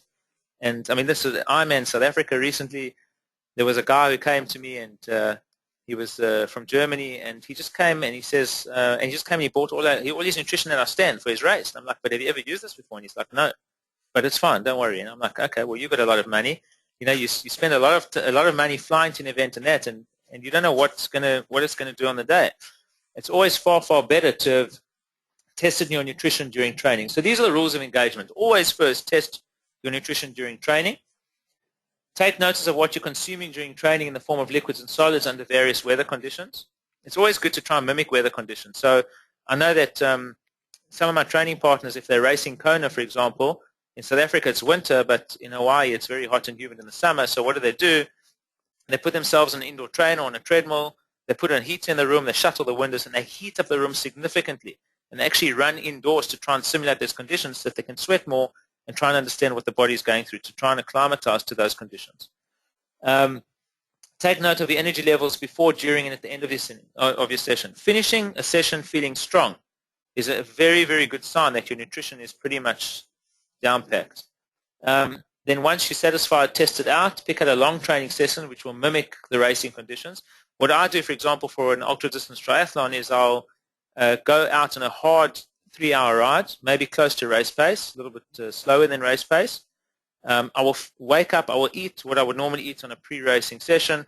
I would actually go and I'd feed myself on the bike exactly what I was going to use during the training session, even though it's shorter, and then I will stop that bike and I will go and run a hard 8 or 10 kilometer run straight off the bike with nothing. And if I finish that run feeling strong, then I know that I fed myself on the bike well. And that to me is a very, very good measurement. And that's how I do. So I do what's called nutrition training. I actually train my gut to see how it feels. And then once I'm happy with it, I bank it. And I say, that's how I'm going to do it on the day. And you need to stick to it. You need to take in things of account of, well, is what you're going to eat, is pre-race meal, etc. But nutrition, your actual nutrition while you actually during the event is very critical to be planned. Taper week nutrition, the weeks before any race, when you're tapering, is very critical. Why? Because the volume of your training is being reduced, and now all of a sudden you're still focusing on intensity, but sessions are far shorter. So you're just doing sharpening sessions. And the problem is that you need to now change your nutrition to cater for a tapering, because look, for me, if I taper for a marathon, I actually go into a 3-week taper. Based on my age and the kind of intensity and the build-up there, I do a 3-week taper for a marathon. That's my taper period. If I was in my early 30s, I'd say, yeah, I'll find maybe a 2.5 week taper or 2-week taper. But, you know, when my coach first said to me, listen, I'm giving you a 3-week taper, I was like, what? He says, listen, Mark. He says, you're over 40. He says, 3-week taper. And that was it. I listened to him. And he was right, spot on. 2 days before the event or a day before the event, I was like really, really rearing to go, and I could feel that the taper had kicked in. If it was 2 weeks, I wouldn't have been okay. But one of the things you need to do is you need to reduce your caloric intake. You need to make sure that your training volume is now reduced. You're burning off less calories, and you actually need to start maximizing rest, and you need to actually start focusing on nutrition. It's the only thing you can do. You need to eat correctly. Because the problem is that with reduced volume, if you end up gaining weight, you actually risk injury during racing. Or imagine even racing at a 1.5 or 2 kilograms heavier. It will kill your race because your body's not used to it. Your muscles will suffer. You might end up cramping. You might end up being fatigued. You'll feel that impact, especially if you're doing an ultra. Things about what not to eat. What to avoid in the week leading up to a race. So sort of, and I just do this throughout the taper period, refined carbohydrates, stay away from them, instant cereals, anything that's refined, instant foods, meals, processed foods such as microwave or quick meals. I don't believe in microwave cooking. I just think it's unhealthy cooking. I just like steaming and things like that, and basically that to me is far better option. Deep fried foods, so things like chips and those things, or McDonald's or Burger King or whatever it is, no, stay away from. Sugar and sugar-laden foods, sweets, chocolates, instant cereals, tin fruits, honey. Any product that's got sugars in or high amount of sugar should definitely be avoided. Heavy milk products. I'm not going to say bad fats such as yellow cheeses, because some people that are on low-carb, high-fat diets, they actually do eat a large amount of cheese as well. But the problem is you need to manage the intake. You need to manage the intake. It shouldn't be excessive. And then things like margarine, so those kind of fats should actually be mitigated. Excessively high-fiber foods as well can cause bowel discomfort, so don't eat too high-fiber food. Try and keep it a little bit lower. And excessive stimulants, numerous cups of coffee and tea. Try and limit to 1 a day if possible. I just know that 2 weeks before an event, I don't take in any caffeine, because for me, on the day, I want to make caffeine my friend, and I want to use it as a benefit. So you should focus on eating the following: complex carbohydrates. If you do take in carbs, things like quinoa, amaranth, oats, sweet potatoes are far better. Easily digestible and lighter protein, soya, fish, chicken, eggs. If you do eat meat, it's fine, but don't go excessively. Healthy fats, flax seeds, coconut oil, avocado, salmon, You guys live in like the salmon territory, so I mean it's awesome. Can't stress that enough. Nuts and seeds, almonds, cashews, walnuts, chia seeds, sunflower and sesame, all brilliant fats and proteins. And then fruit and vegetables, but on the higher percentage vegetables as opposed to fruits. So 2 or 3 fruits maximum. I mean, I would say that a cup of berries would be more than enough for a day, nothing more than that, or even a grapefruit. I only have 1 fruit a day at the most. And then on the other side, the vegetables, but in the good carb sort of protein range. So the vegetables you should stick to should be probably the more nutrient-dense ones, and I mentioned them earlier. Most of your green leafies, like Brussels sprouts or broccoli or cauliflower or spinach, rocket chives, things like that. On the dairy side, make sure you don't have any negative reactions to dairy. If you do know that it causes congestion, etc., the last thing you want to do is go and swim 3.8 kilometers with blocked nasal passages and difficulty breathing.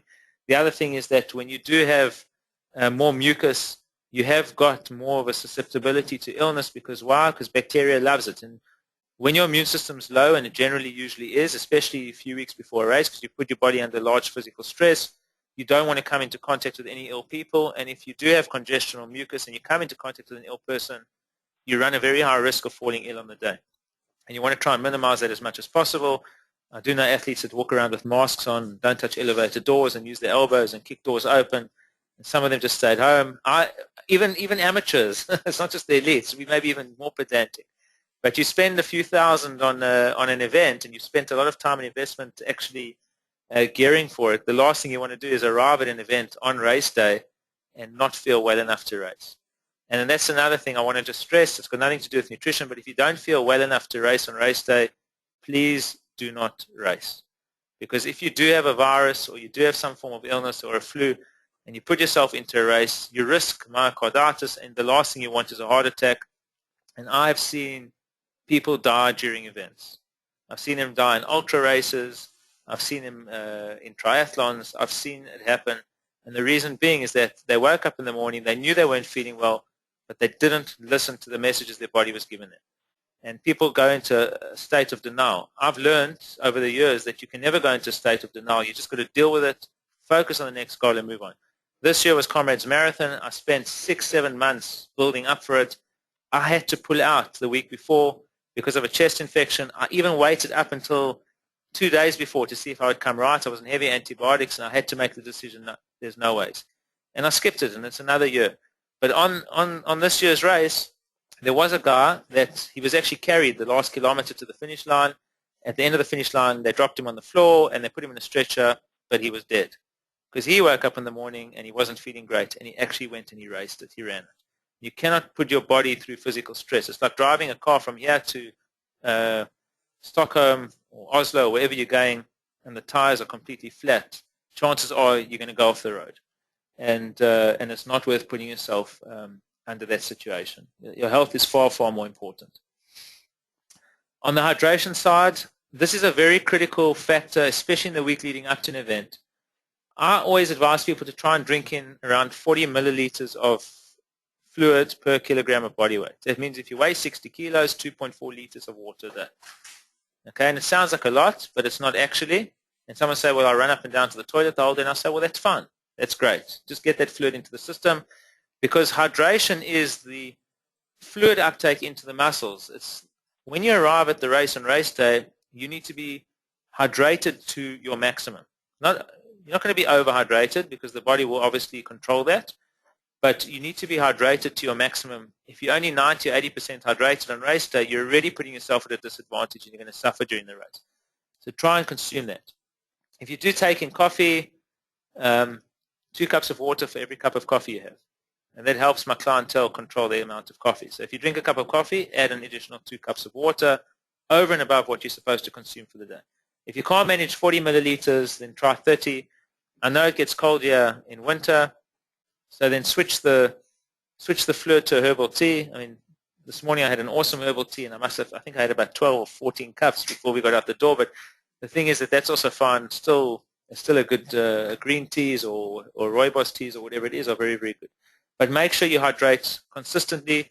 That's something that a lot of people don't focus on. I've seen people also at expos, like an Ironman expo, etc. They walk around the expo, they spend a couple of hours shopping and doing their thing, and I never see a water bottle in their hands, and that's 4 or 5 hours of lost hydration that's just taken place. They've lost that fluid, and it's very difficult to get it back. So you need to make sure you hydrate properly. The 2 days leading up to any race, from a nutrition point of view, ensure you're eating and hydrating consistently, that you're not skipping meals. Try and avoid heavy red meats unless you're used to it. Unless you're used to it. I do have athletes that eat a big steak the night before a race. That's what they do. They love it, they do it, and they're quite comfortable with it. The day before an event, you want to be extremely careful of what you eat. Stick to the plan. Stick to your plan. Don't have any digestive issues. Don't go and eat a new food or change a food. I'm not mentioning names, but I mean, even recently at one of the Ironmans, I noticed one elite athlete walking down the boardwalk when I stepped out of the expo. An elite athlete that I knew was walking down the boardwalk with a giant pizza the night before a race. To me, pizza is definitely not a pre-race meal. I mean, there's no ways. But, you know, each to their own. And, again, it does have an impact on performance the following day. If you do have a high carbohydrate diet, you should probably make your lunchtime meal the day before your higher carb meal. You don't have to go and carbo load the night before an event. Or I don't believe in carbo loading anyway, because when you're in a period of taper and you're reducing your volume of training, and you're eating normally, your glycogen levels are naturally going to top themselves up. So by carbo loading, you're actually just putting on excessive weight. I do not believe in carbo loading. The other thing is by eating excessively the night before an event, you're going to lie in bed with a big stomach feeling bloated, and you're going to feel discomfort. And the one thing you need to focus on before a race is actually getting to sleep. You need to focus on a good night's sleep. The more rest and the better you rest at night, the better you're going to feel the next morning when you wake up. So sleep is very critical. I generally eat a fairly small meal the night before, sometimes even to the extent that I just have a vegetable omelette. And if I want a little bit of carbs, I can throw some quinoa in it, but generally for me it's eggs. If you want to put it onto rye bread or whatever it is, that's fine, but I have a very small meal the night before. The most critical meal is the next morning, is the morning before the race. So on race day and in the morning of any race, and I mean, I've even heard of athletes, I mean, they tell me, I've skipped my meal, and I'm thinking, oh, you must be mad. How can you skip a race meal, especially if you're doing an Ironman? You can't, or an ultra marathon, or even a marathon. You cannot skip a pre-race meal. It's just not something you do. So in the morning of any race, it's very critical in terms of nutrition. The food you take in the morning will be converted into the fuel that you're utilizing during the race. It might not come into effect immediately, but at some stage during that race it will come into effect. But you need to eat something that provides you stability and gives you the energy requirements that provide you stability, that you are going to be able to utilize it during the event. So when I say a meal should be sustainable, I would aim for at least 300 calories, nothing really less. Even more is a little bit okay. Examples of meals, these are some examples: rolled oats, peanut butter, almond butter, a half a banana. Can mix them together, low GI bread or raw oats, seed loaf, peanut or almond butter, honey, banana, you know, a low GI cereal or a porridge or some fruit.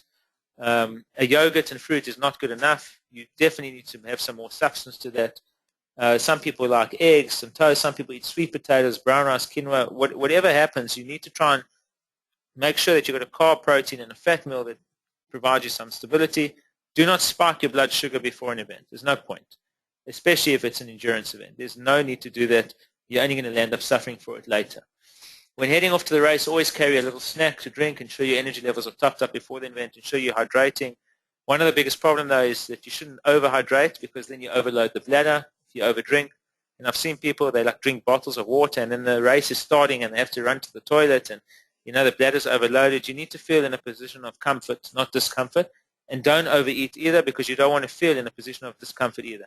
And don't eat high-fiber meals the morning of a race, because I can promise you now, with pre-race nerves and eating high-fiber, that stomach is going to work overtime, and it's the worst feeling in the world. You want to try and take in a meal that gives you digestive comfort. And all of us get pre-race nerves, so it causes a lot more issues. There's a lot of advocating by some companies to consume heavy or blood glucose spiking products before the event to maximize liver glycogen levels. But I think taking an approach like this is actually dangerous, because it really depends on the pace you're going to go out at. And what I'm saying there is, if you're going to take a gel at the start line of an Ironman, you're absolutely wasting your time, and you've already caused havoc for your race. If you're going to take a gel at the start of a sprint distance or an Olympic distance triathlon or a 10K run, that's a different story because you're going to go flat out from the time the gun goes. You're going at a very high pace. So taking something that's going to spike your blood sugar at the start of a high-intensity event, great, but definitely not a long endurance event. Nothing that's going to be 3 hours or longer. There's no ways. So just don't do that, because if you go at a lower pace, a slower pace, you're going to cause yourself some GI distress, and it's a very common athlete mistake, and I've seen it happen many times before. How should you fuel during the race? It's one of those things that people get wrong. Why do they get it wrong? They haven't practiced enough in training, and I think that that's a very, very important factor.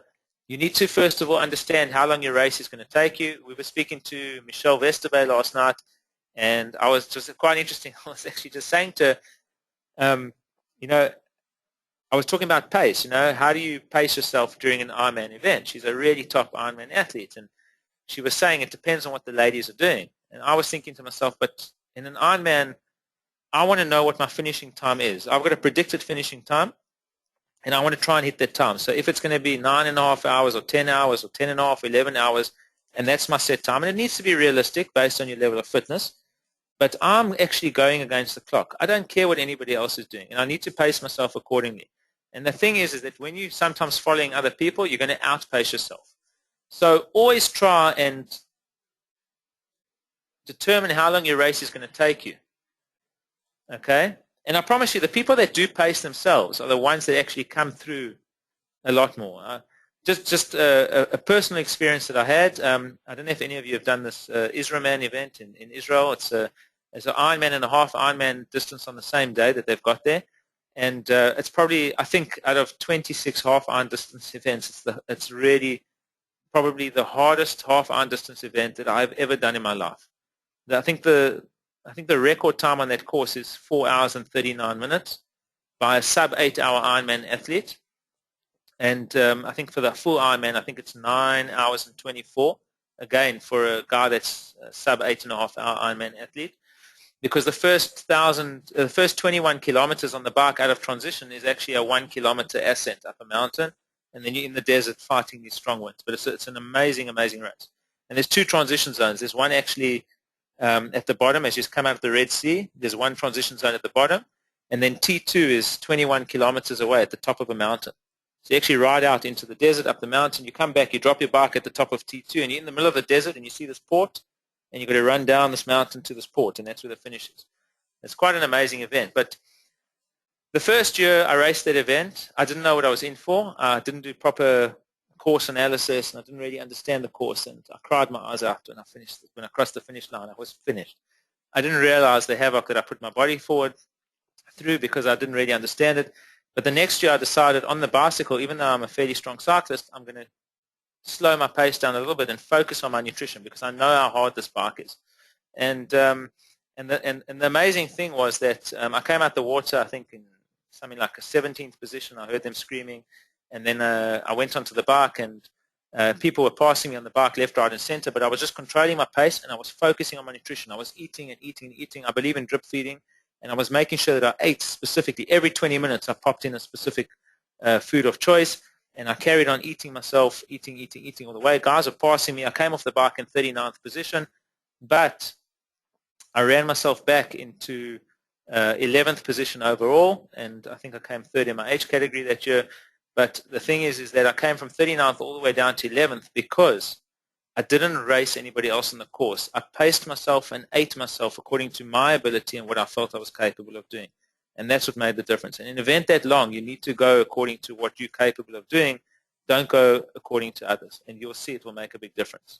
And I mean, I even remember guys coming past me and, as a joke saying, hey, cheers, we'll see you later. And when I came past the run, it was like, cheers, I'll see you later kind of thing, you know. So don't get sucked into that. Focus on your nutrition, focus on your pace, and you'll be fine. So always determine how long the race is going to take you. There is a very big difference between a 2-hour race and a 4 and a 5-hour race. And I mentioned that earlier. You can race 2 hours as hard as you want. You can go flat out in 2 hours. And you can even drink a high GI drink or a carbohydrate spiking drink or take in gels, whatever it is. Don't overdo it because obviously stomach plays a very critical role. But it's not going to give you such more of an advantage as far as the energy system is going to do. It might make your brain feel happy because the brain also requires glucose as fuel. And you know that 70% of what you put into your body, is utilized, but there's a very large percentage that the brain needs to obviously function as well. So it can make the brain and make you feel happier because you've got that sweetness in your mouth. And there is a famous scientific experiment where they took two different groups, and it was a blindsided test. They took two different groups of athletes. The one they gave a drink, a carbohydrate drink, and they said to them, drink it and swallow it. And the guys did, and they noticed that there was a performance increase. And then what they did was they did the same experiment again later. I think it was Asker Jukendrup who actually did this, also a very top sports scientist, very renowned. And what they did was they actually made the athletes put the carbohydrate in their mouth and swirl it around and spit it out, not swallow it. And they reached the same performance level, which means that sometimes the taste on the palate triggers the brain function, which allows you to perform at a higher rate. So it's not just what you ingest, but it's also that taste. So obviously by sacrificing certain things, you might actually be able to, mitigate or put yourself at a disadvantage. Obviously in a 4 or 5 hour race, or even up to a 15-hour race, or a 24-hour circuit race, or whatever it is, you're going to fuel yourself completely differently, because in these races you need to focus probably on more food in the beginning, because usually later on in a race you feel like eating less and maybe you want to take in more fluid. In a 15-hour race, you might need to introduce proper foods and proper food solids into the race. As far as nutrition goes, you need to eat properly, because you would never go through a 15-hour day without eating, so why go through a 15-hour race without eating? And you need to plan these things accordingly, whether it's peanut butter sandwiches mixed together with supplements or whatever it is, but you need to try and fit in proper stuff. So ultra-distance fueling, when it comes to Ironman, I put their Comrades Marathon as an example. It's primarily a fat burn session, so this needs to be taken advantage of, and we spoke about this, about pace control. Breathing is controlled, which means there's more sufficient oxygen to convert fat eventually after this process to ATP, which is basically fires the muscles. And feeding type should fall within an insulin-stable region. So spiking your blood sugar at a controlled, comfortable pace is actually doing yourself a disservice. And I mentioned at the start line, popping a gel at the start of an ultra-distance marathon is no reason. Unless you're running at a high intensity, a very high intensity, but nobody does that in an ultra. You're really running at a comfortable pace. You want to feel strong at the finish, and if you're going to take the gel, you'd rather take it in the last 10 kilometers as opposed to taking it in the first 10 kilometers. So always try and fuel yourself accordingly. Hydration versus energy is so critical. I've drawn a little picture here. I'll explain it to you now. But I always tell athletes, always separate your hydration requirements from your energy requirements. And that is so important, because let's say you want to take in 50 grams of carbs per hour, or 60 grams of carbs per hour, whatever it is that you've decided, and you stick those into a bottle, and you actually drink that bottle in an hour. But what happens if it's 2 degrees on the day? Are you really going to drink that whole bottle in an hour? And the answer is no, because then you're taking in too much fluid. So if you're drinking less fluid, then what happens? The amount of calories you're taking in is far less. So on a hot day, it will be fine. So you need to decide if you're the kind of person that can't eat during an event and you're relying on fluid. So what I did here was I actually put in a concentrate of carbohydrates in a fluid format, and I marked the bottle off, and I know that I need to drink that much per hour, So every hour I need to drink that much. The rest I can rely on water, and I drink to thirst. And that's a nice way of feeding myself from a liquid point of view. You can't run like that. That's okay for the bicycle. But for the run, you would need to probably look at more of a food solid, but always separate your hydration and your energy requirements. I said you drink to thirst. I mean it. Take your calories in separately, because weather conditions change, hydration requirements change. In the morning it's cooler. Midday it's a lot hotter. Just after midday it's very, very hot, depending on how long you're going to be out there for. Sometimes it's also good to train in those hotter conditions. So going out late and training in the heat to see how your body responds and how much fluid you think you'll be able to take in at those times. So just always remember that you really need to make sure that you're taking in the right amount of calories per hour, you need to play with that. Food solids versus liquids.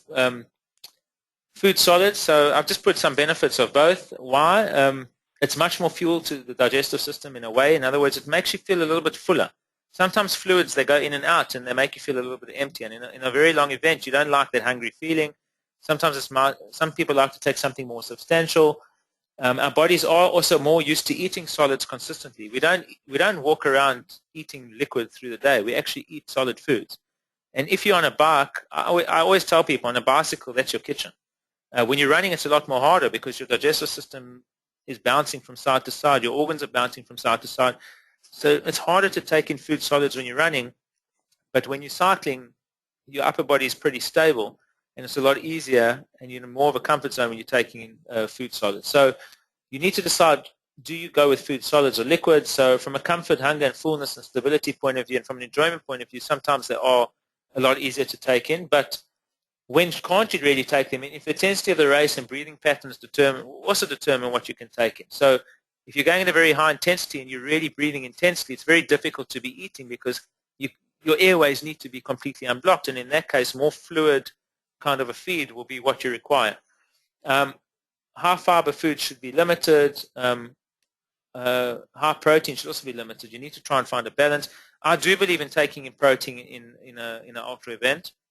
It's something that I always advocate. In a half-iron distance or a full Ironman, a bottle of protein combined with carbohydrates, depending on the specific ratio, would be quite nice to take in.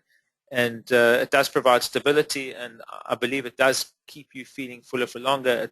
It works well for me. It works well for a lot of the athletes that I've dealt with.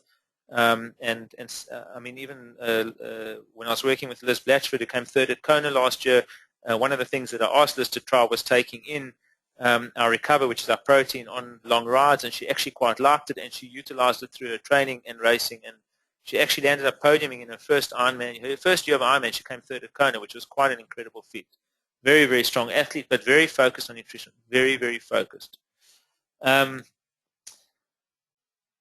of the big mysteries, and this is what I love to talk about this a little bit, is that there's some companies that advocate you need to try and get up to 90 grams of carbohydrates per an hour.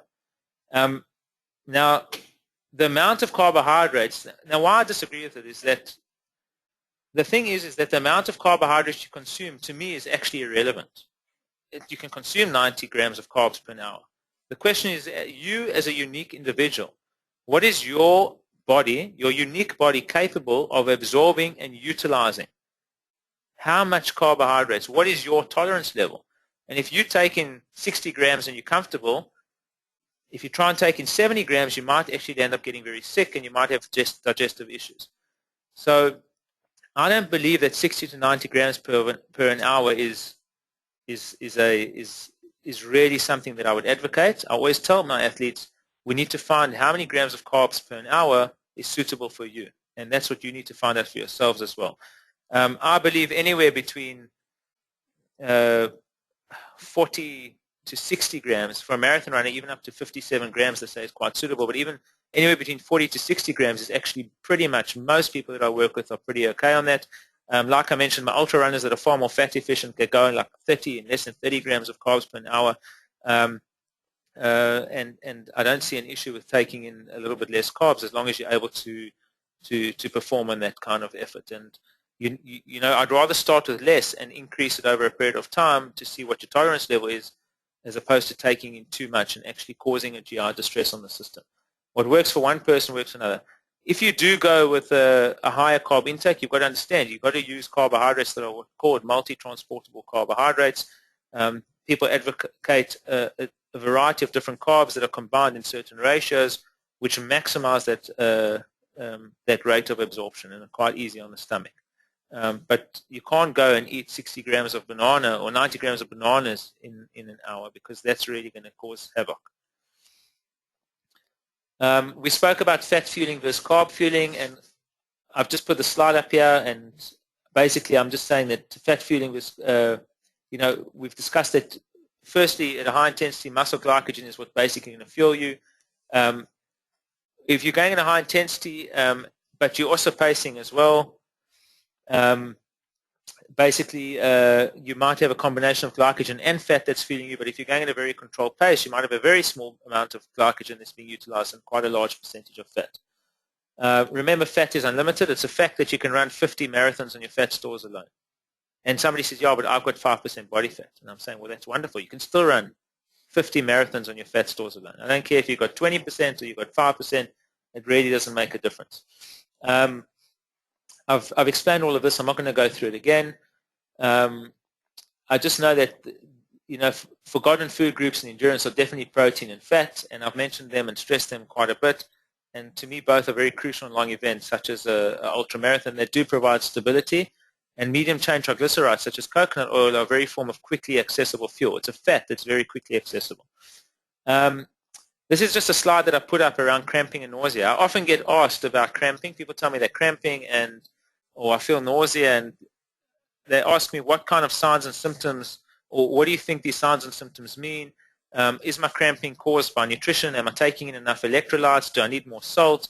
And I've just put up here some common reasons of what causes these. So the first cause of cramping is undertrained or underconditioned muscles. And 99.9999% of the time, that is the reason why people cramp. It's because they haven't trained the muscles in training that they've done during racing. So in other words, you're performing at a certain intensity during training.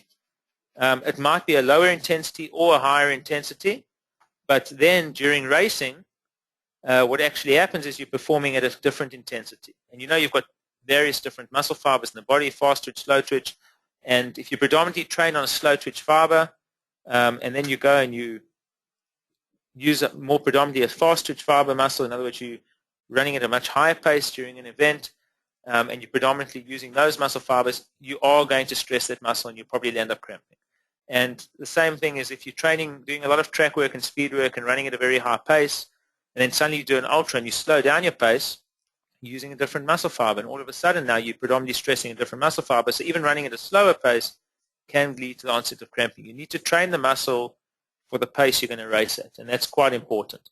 Overhydration can also lead to cramping because you can dilute your electrolyte levels. So consuming too much liquid, you can dilute your sodium blood plasma, and that can cause cramping. Dehydration quite rarely leads to something like that. Dizziness usually is low blood sugar. Nausea, overhydration causes nausea. Dehydration, overhydration with very similar symptoms. One of the problems with overhydration is that it's very difficult to determine, because when you're overhydrated, you actually end up being more thirsty and you actually end up drinking even more. It's something very strange that the body, you actually keep on taking in more fluid. And when you're overhydrated, you can usually feel that there's fluid sloshing around in your stomach. You can feel this discomfort. The fluid's sitting there and it's not getting out. At that point in time, you need to stop taking in fluid. The best thing to do is to take in some salts. Take in salt. Try and get that, or some sort of an electrolyte tablet or something to try and get that fluid absorbed and the fluid taken out of the system and absorbed into the system. But you can actually feel it, but a lot of people tend to do that. Also, a lot of people, when they're racing in a lot hotter conditions from a hydration point of view, they tend to cool themselves by drinking something cold, because when it goes into the system, it feels good and it feels cold. But rather cool yourself from pouring over your head or throwing it over the groin area or etc., ice cold water, and only sipping a little bit from sachets or cups en route. Rather cool out of the system. I mean, at Comrades this year, when I was actually seconding, I was feeding one of our elite athletes that won the race, Bonga Muslim Tembu, and one of the things that was interesting, in the last 20 Ks, the temperature was about 28, 29 degrees. It was very, very humid. It was very hot, and he was losing a lot of fluid. But I promise you, we must have fed him about 30 water sachets in that last 20 kilometers, the 150 ml water sachets. And what he did was he probably drank only about 2 to 3 of them in the last 20 Ks. The majority of them went over his head and onto his body for cooling, and that was the wisest thing he could have done, because by consuming too much water, he would have landed himself up in trouble. Also, glucose overload, GI distress, taking too much excessive sugars, etc., can also cause that. So that's just something that's quite interesting. On the supplementation side, people always ask me what supplements they should be taking when it comes to sports nutrition. I'm just, first of all, I always tell my clients, if you're not eating correctly, you don't deserve a supplement. First, focus on the foundation, get the nutrition 100% correct. Once that's done, you can supplement a healthy diet, and key supplements for me would be your omegas, so make sure you're taking enough oils, unless you're eating them. Magnesium is critical, vitamin D. Vitamin C, I generally advocate post-training when you're putting your body under stress. I like to take it in post-hard sessions, because There's a few hours of post-exercise where your body does feel a little bit, or does go into what's called a lowered immunity state, and you're susceptible to catching illness. And so I like to try and take that into boost. These are called, the beneficial ones are carnitine, like CLA. They help with free fatty acid dispersion and carrying as well, transporting free fatty acids to the mitochondria for fuel. Carnitine is a very, very good fuel, especially for endurance athletes. It's something that you could take on a daily basis. Spirulina, glutamine I basically advocate for people that enter periods of fatigue or illness or lowered immunity. I believe in cycling on it for 10 days, not taking it excessively because it does come naturally in food, but it's something that you can take. And then multivitamins I'm not really a big fan of because you can take a multivitamin and it can have like 30 or 40 different minerals and vitamins in. The question is what's actually being absorbed. And I go back to the snapshot picture. Do you know what you're actually deficient in? First start to deal with the deficiencies and then decide. But I think you should take the vitamins and minerals separately and also space them out. Don't take them all at once because that way you'll know that the absorption rate of that particular vitamin is going to be far better. It's like taking a vitamin C. They say you shouldn't take a vitamin C with a carbohydrate. The two fight for absorption. Rather take it with a fat or a protein, then you know the vitamin C, the absorption rate is going to be a lot higher. And then ribose is actually quite a nice, they call it a glyconutrient, but you need to take it for about 6 to 8 weeks before you feel a difference, but it helps with energy levels and fatigue. It's something that I actually quite recommend. Very, very cheap, very natural. All of these are very natural. I don't advocate anything really unnatural. And that's it. So just to sum up, I just want to stress, nutrition can be very complicated, but the one thing that's for sure is that it can also be very, very simple. You need to make the right choices when it comes to selecting foods. You need to think about your lifestyle. You need to think about your health. Always put your health first and think about what your goals are and what you want to achieve. And you need to try and eat your way. You need to try and eat your way along to try and help you achieve these goals because nutrition is going to support everything that you do on a daily basis. It supports your work. It supports your physical activity, your emotional stability. It supports every single thing that you're going to do. And most importantly, it actually is the foundation of your health.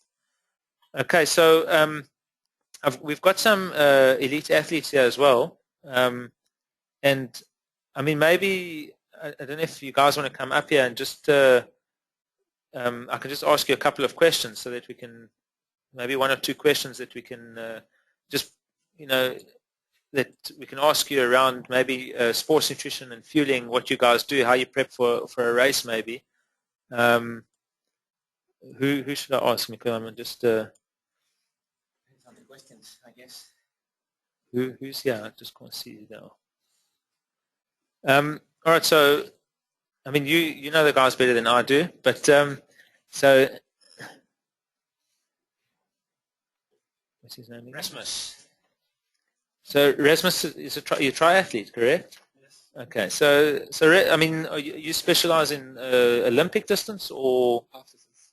in half Ironman distance? So it'll be just very interesting. I'm actually going to give this. I'm going to stand actually next to you so the guys on the webinar can hear because this is their mic. But one of the things that I think is quite important, and I've spoken from my point of view and from my experience working with athletes. But what I'll do is I'll just ask Rasmus. I mean, is there anything specific that you focus on? First of all, let's talk about those few days leading up to a race. If there's anything specific you focus on around the nutrition side, what do you try and avoid anything at all, or? Well, I've never been thinking too much about what I'm eating. It's only the last half year I've worked with it, my nutrition. Before I think a lot of things have worked for me. So I really feel my body. And what makes me happy to eat. So over the last 6 months since you've made changes, have you felt a difference in maybe performance, in energy levels? I tried to cut down a lot of the sugars because I was really, from my family side, we'd eat a lot of sugars. So I cut down all the white sugars and everything and tried to go more, with no sugar, and that really helps in my mood. I don't get tired in my head. And I don't get the spikes. You mentioned family. Something just I didn't mention earlier is you should all look at your family history. If there is a history of diabetes or history of cholesterol, it's something just to take notice of because it might influence your nutrition choices. one of the other things I wanted to ask you, so how do you prep for so you've got a half iron distance race, for example. What do you focus on the day before the race? Do you believe in carbo loading? Do you tend to just eat normally?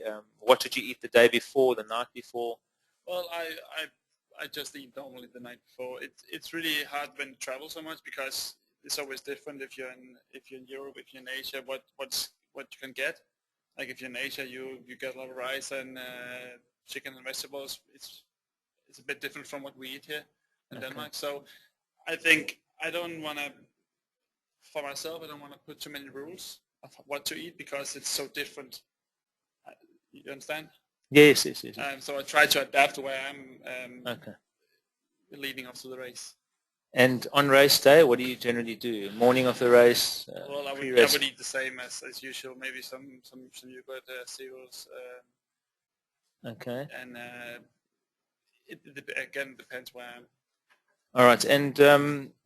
And during the race, I mean, from a fueling perspective, do you focus more on fluid intake, on solid intake? What's your preference? I use the gels and energy drinks. Okay. So more of a fluid intake, but Yeah, you're obviously exactly. racing at a fairly high intensity there. Yeah, exactly. And when you're busy training in that, from a recovery point of view, I mean, do you focus on recovery immediately after training? Do you take in any shakes? Do you prefer focusing on a natural meal? Does it depend on the kind of session that you've done? Yeah, primarily I use protein shakes when I do hard sessions. I really focus on getting something just when I Immediately go home after. from house. Yeah, exactly. Even though I have lunch 30 minutes later, I won't have something immediately when I go home. Okay. Just by the way, that's an important point. He mentioned he has something immediately afterwards, and then even lunch 30 minutes later. And I mentioned earlier like a double recovery meal. And one of the things that I stress is after a very hard session, I always tell my athletes within 15 minutes, take in a shake, immediately get in the carbohydrates and the protein, try and recover as quickly as possible, shower, change, stretch, whatever you need to do, and then go and eat a proper, natural, wholesome recovery meal, whether it's your breakfast or whether it's your lunch, depending what time you finish. But that will really, really stabilize you for the rest of the day, and it will reduce your calorie want for the rest of the day. It will actually stabilize you to the extent that you won't get a calorie craving. I see a lot of people going on 3-4 hour rides sometimes, and then they land up at I don't know what the most famous coffee shop is here with muffins, but generally they might burn off 2,000 calories and consume 3,000 to 4,000 calories worth of muffins and cappuccinos, etc. afterwards. And I see it all the time. You know, they call it a coffee ride, and I call it a weight gaining ride. But do any of you have any questions, by the way, while I'm up here asking him some questions? Sure. Sounds great. And then is there anything else, I mean, that, but I mean, you've started cutting out like excessive sugars, and you're already finding a benefit, and you will definitely. And from an hydration point of view, do you generally also drink to thirst? Do you? Yeah, I've always trained with training and eating and everything by how I feel. Okay. And I really try to listen to build it up a little bit now, but I still do what I feel, especially with the food. And of course, I know what's right and wrong, but I really I believe a lot in the mental, how the mentality works. If your brain is happy, if your body's happy. Yeah, and I agree with that. I think that, like I mentioned, you've got to listen to your messages. I think that the body speaks during an event, when you're training, even during the day. You need to try and listen to it and give into those cravings. But just by the way, one of the things I mentioned earlier was illness. When you're ill, generally you do crave carbohydrates. A lot of people crave carbohydrates when they're ill. That's not your body speaking. That's those little bad guys actually speaking to the brain, saying we want to be fed because we need to grow our population. And that's why I say cut the carbs. Don't give in to that craving. It really does. It does happen. Okay, I don't know. It could be if there's any differences between the ultra running community that Liam is part of, doing those 24-hour runs or whatever kind of funny things that you're doing.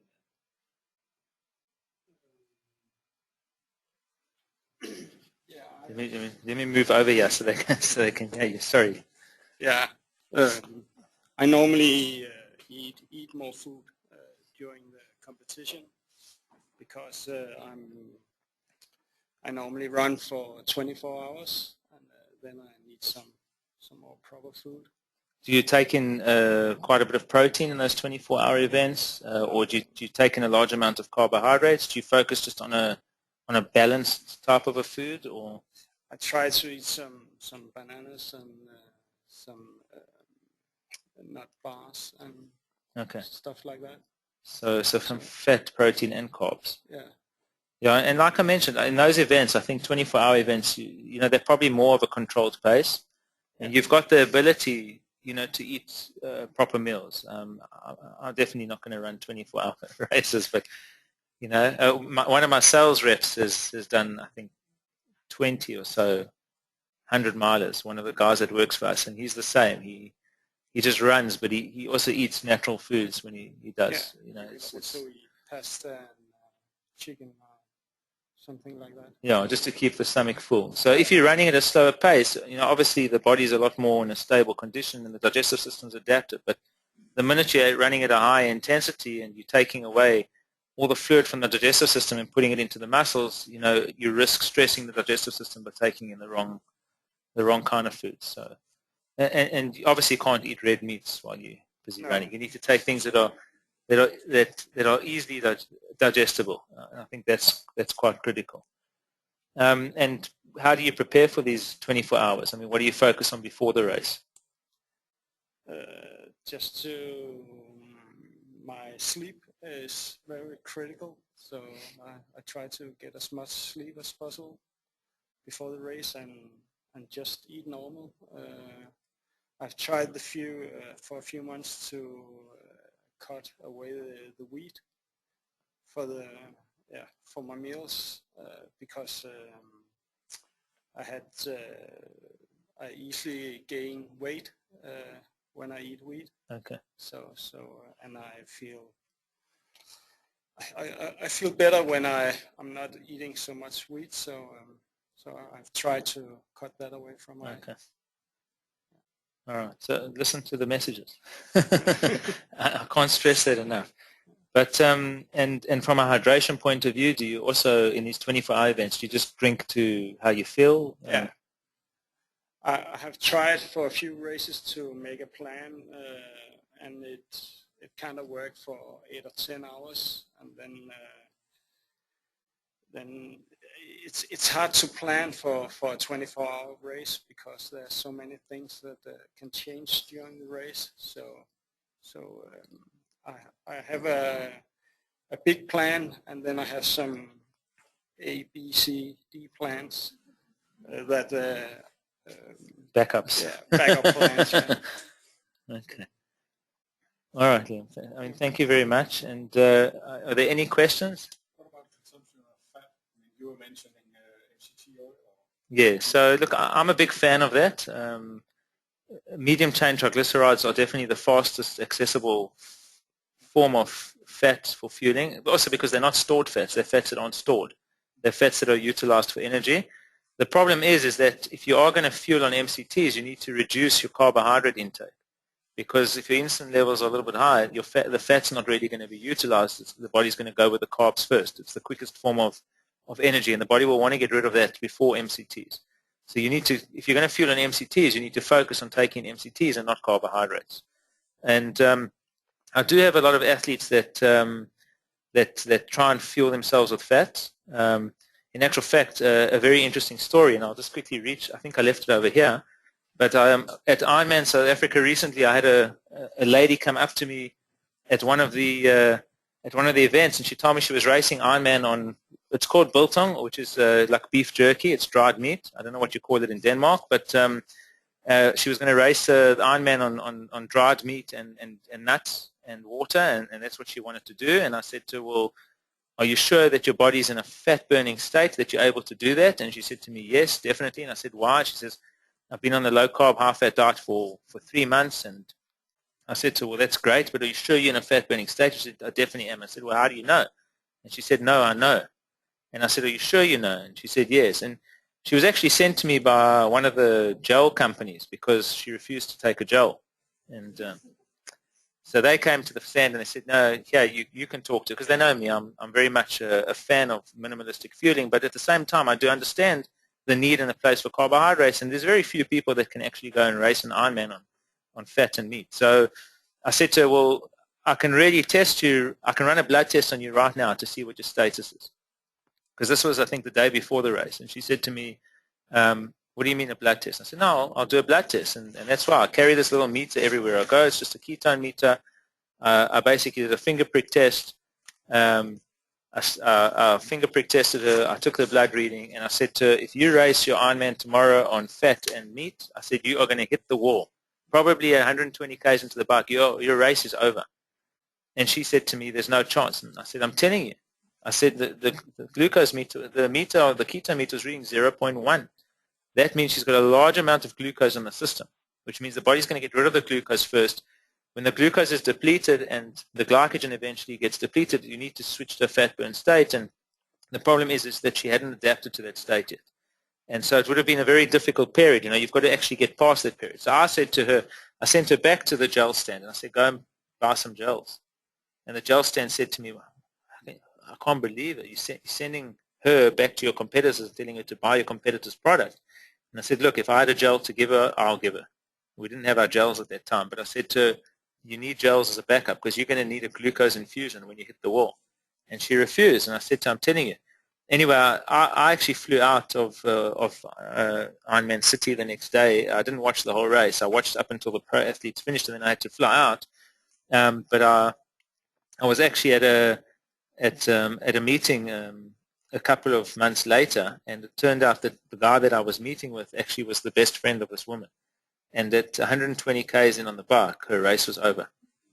Completely. Finished. So all that money wasted on Ironman because she wanted to be a guinea pig. And I just said, that if you've eaten yourself into a state of being fat efficient, then very much MCTs will never be a problem for you. But if you're eating something like 600 to 800 calories of carbohydrates a day and then trying to race on MCTs, I think it's going to be a very, very different ballgame. I would say you should be eating probably less than 50 grams of carbs a day to properly benefit that. But if you're already water training and you're efficient and you're doing, and like with me, if I go on a run for 3 hours and I'm running only on water and I'm taking in MCTs as well, I can probably extend that quite a lot bit further and definitely feel a benefit. I'm actually launching an MCT gel in the next couple of months. We're actually launching a gel which is purely MCT oil. It's hopefully be the first fat gel on the market, and it's something that I'm quite a big fan of. But I believe that there's different fuels for different people, and they do play a benefit. So I'm quite a big fan of that. But I believe you need to train yourself to be able to perform in a race like that.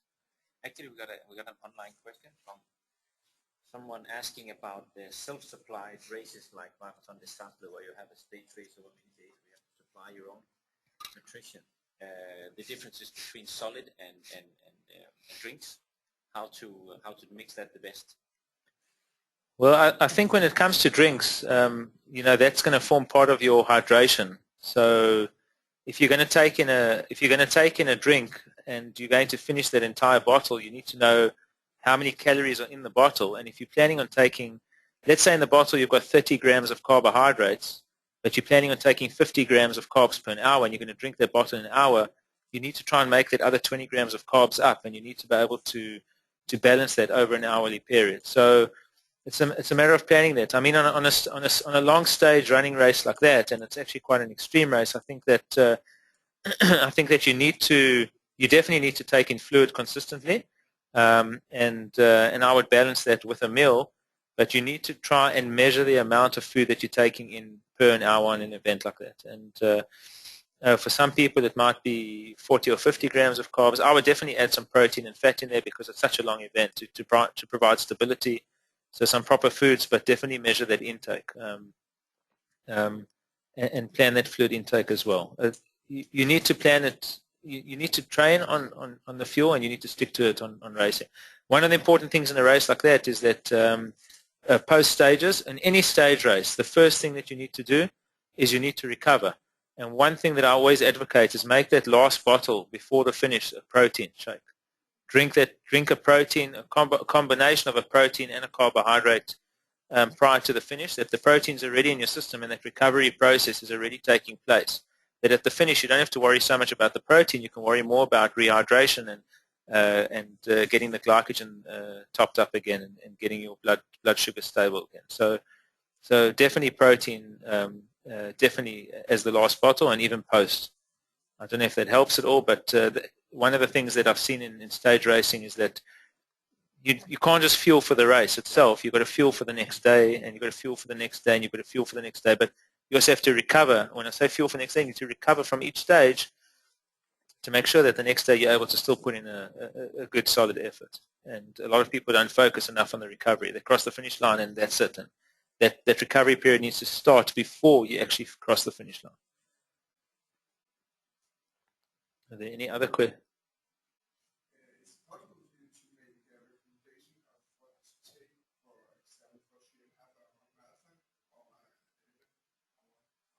For a what? A 3.5-hour marathon. I think, look, everybody's different. When I'm running, I'm going to just talk about the question because I don't think the people online. So somebody's asked me what to consume, what I can recommend for a 3.5-hour marathon or for an 11-hour Ironman. And look, they're very different events. A 3.5-hour marathon is actually it's a pretty, I would say it's not a slow pace by any means. It's a fairly fast pace for some people. I always recommend drip feeding in a marathon. In other words, firstly, pre-race meal, very critical, and you need to try and take that in quite a few hours before, because like I said, running is obviously more sensitive on the digestive system. I like to take in a meal at least minimum 3 hours before an event. No matter how early that means I need to get up, and then generally I'll take in like I mentioned, for a marathon I'll probably take in a rolled oats meal. I add in almond nut butter, blueberries, rice milk, and I just mix it all together, cinnamon as well, and then I actually I have very, very strong Americano coffee to try and get the caffeine in as well, and that's what I generally consume before. I might sip on a little bit of water before, but not a lot. As the race goes, I always get into a comfort zone. Always get into a comfort zone before I start the feed. If you start the feed before you're in a comfort zone, it's very difficult because you don't know how the body's going to respond. The body's already getting into a state of utilizing muscles, and we know that sometimes you only start to feel good about 15 to 20 minutes in. Once you're in a state of equilibrium, your heart rate is regulated, your muscles are functioning nicely. Now's the time to start feeding, and I definitely believe in drip feeding. And there's a few things you can do. So, I mean, from a point of view, if I'm looking at our nutrition, I mean, we've got various different feeding mechanisms. We've got chews, we've got tablets, we've got gels, we've got quite a few different things. And I definitely recommend trying to consume as frequently as possible. In a marathon, I've tried various things. Generally, I like to eat, if I'm running at a fast pace, I'll probably consume a gel every 45 minutes or so during a marathon. I'll take some water en route. If I'm running at a slightly more controlled pace, then I'll probably go with something that's more of a stability product. So then I'd look at our chews, or they equate to a banana basically. So, but I wouldn't say a whole banana, like little pieces of banana en route, or potato, or taking in something. But I like to eat every 20 to 30 minutes. I don't like to eat less than that, and I always believe in feeding early on, because the better you feed yourself earlier on, the better you're going to finish at the end, because really towards the end you don't feel like eating anything. And what you fueled yourself for in the beginning will actually see you later on. So try and feed earlier on, and then when it comes to later on in the race, it will play a large benefit. And that goes if you're running a 3 or a 4-hour marathon. You want to try and feed yourself, but I believe in drip feeding frequently. So eating smaller things that are less impacting on the digestive system, that are more easily absorbed, because if you overload the digestive system while you're running, it's going to be a lot more difficult. When it comes to, and if you want to try and get a quick pick-me-up before the finish, I would say save the gel for the last, if you're running a pace-controlled marathon, save the gel towards the end. If you take it right at the start, I think it's going to be very difficult. The only time I'm taking a gel is if I'm really running like maybe 2-hour 45 marathon, or a very fast pace, something a little bit faster than that. So if I'm running closer to maybe a 3.25 hour marathon, for me it will be a little bit of a slower pace. But in that case, I would rather eat foods that are a little bit more stability foods. It really depends on the pace you're going to run it. I don't race every race, because some races are prep races for other races. So like I say, pick your events, decide how you're going to race. The clock is yours. It's you and the clock and no one else, and then decide. If we're talking about Ironman fueling for an 11-hour Ironman, it's a very long day out. Again, pre-race meal, very critical. I always leave fuel and hydration in transition zone, always, always, always, because you never know if you're going to lose a bottle or lose fuel or whatever it is, and you might need a backup. And one of the other things is that depending on how I'm feeling when I enter transition zone, sometimes before the race or after the swim or after the ride, I might need to have something extra sitting there. And generally, I always put a bottle of protein shake in there. I put a bottle of energy drink, and I always have a bottle of actually, it's ice. It's ice water, basically. I hope it stays as cold as long as possible. And I've maybe sometimes leave some gels there or some chews or whatever it is sitting in the transition, but I always leave that there. And then what I do is basically when I never really look. I don't feel. You don't feel during the swim, obviously. I generally I take a stability carbohydrate drink before the race, something that doesn't spike my energy levels. The swim is really controlled. I'm not one of these swimmers that go flat out and go at a maximum speed. I like to swim at a nice controlled pace. And I think anybody should swim at a controlled pace unless you're a very, very strong swimmer and you're trying to get out of the water first, but that's a different level. On the bike, like I mentioned before, it's your kitchen. But the first thing you do is out the swim. I think the best thing to do is if you've been swimming in the sea and you've been swallowing a lot of water, don't try and consume excessive fluid. Maybe just rinse the mouth out, get the salt out, try and just clean them out, get a bit of water down. Sometimes I like to take protein in, just a little swig of it before I get on the bike. But once I'm on the bike, generally my feed is actually very much a drip feed. Top chew bag, I've got a bag, and I actually stack chews inside that bag. Sometimes I mix it with a bar, with a food bar. I like to alternate the feed because if you're going to be riding so many hours on the bike, the minute you take in food that's going to become monotonous to the palate, eventually after a period of time, the palate becomes quite sensitized. And what you find is that you get sick of sweet. So I try to find a combination of sweet and savory as well, which quite works for me. But what I generally do is, for me, I take also around 50 to 60 grams of carbs per hour. I'm a very big fan of taking in protein during an Ironman event. I actually would look at taking in a half-iron distance 1 bottle, in an Ironman even 2 bottles of protein. I take a Recover Shake. It's basically a protein and a carbohydrate drink combined, and the ratio is very nice, and I find it provides a lot of stability. It's definitely, for me, the last bottle before going into transition. But again, what I do on the bike is I eat every 20 minutes. I'm sticking something in my mouth. 20 to 30 minutes, I'm eating. Whether it's a piece of, whether it's a chew block or whether it's a bar or whatever it is, I'm eating consistently because I want to fuel myself all the time until I can't fuel myself anymore, and all I want to do is maybe hydrate a little bit or take in fluid. I can eat on the bike. I'm one of those people that can eat. I don't have to rely on fluids.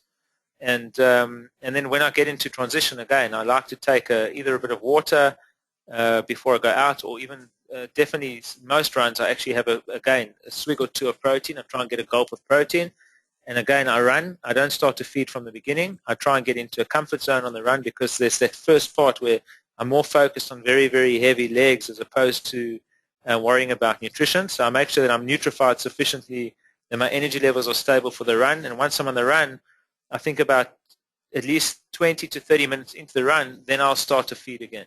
But once I'm on the run, I try and stay away from the heavy sugar products, like sometimes they've got Cokes and Root or whatever it is. I try and keep those for the last 10 or 15 kilometers, and generally I'll try and take in products that are sort of that are far better from a stability point of view. And really, you've got to listen to the body. Like I said, if you're feeling nauseous, try and mitigate the sugar. If you're not feeling nauseous, then try and then you can carry on with it. If the problem with the Ironman is such a long day, and if you start to feed yourself incorrectly from the beginning, you are going to end up suffering for it later on. So try and feed yourself quite frequently, and small frequent meals are far better than every once an hour, because for that hour when you're not taking anything, the digestive system is really not doing anything, and then suddenly you're shocking it with food, and the response is quite exaggerated. So I would say that at least every 20 or 30 minutes is far better, and it works quite well, whether it's in the form of fluid or whether it's in the form of a solid. I always believe that drip feeding is quite good, but protein to me is quite critical in an event like that. Definitely to consume protein, not on its own, but with the carbohydrates. And don't go and consume a whey protein either. Not during an Ironman event. It's going to impact the stomach negatively. It's a very fast digesting protein. You want to stick with something that's an intermediate fast digesting protein. So probably something like a pea protein isolate or a soy isolate, or maybe a hemp or rice protein is far better. We use a pea protein isolate. It works extremely well. It's easy on the stomach, and it actually gets digested and absorbed quite nicely. So I don't know if that's helped. We actually, over time, I mean, these guys have got my details. The guys at Lober, know us quite well. If anybody's got any questions, or you want to email us or get hold of us, what we'll do is actually we can actually publish this recording on the internet. We can put it on. We're going to put it on social media, on YouTube, and we'll put the contact details there as well. So if there's any questions around fueling, nutrition, anything that anybody wants to know or ask, and we can point you in the relevant direction and try and assist. And I just want to say thank you to everybody for allowing me to come and talk here tonight. I hope it was valuable, and I hope it was informative. Remember, always health before performance. It's something that I always advocate, and thank you very much. I'm going to just end the webinar quickly. And just for those that were online, also thank you very much for joining. Okay.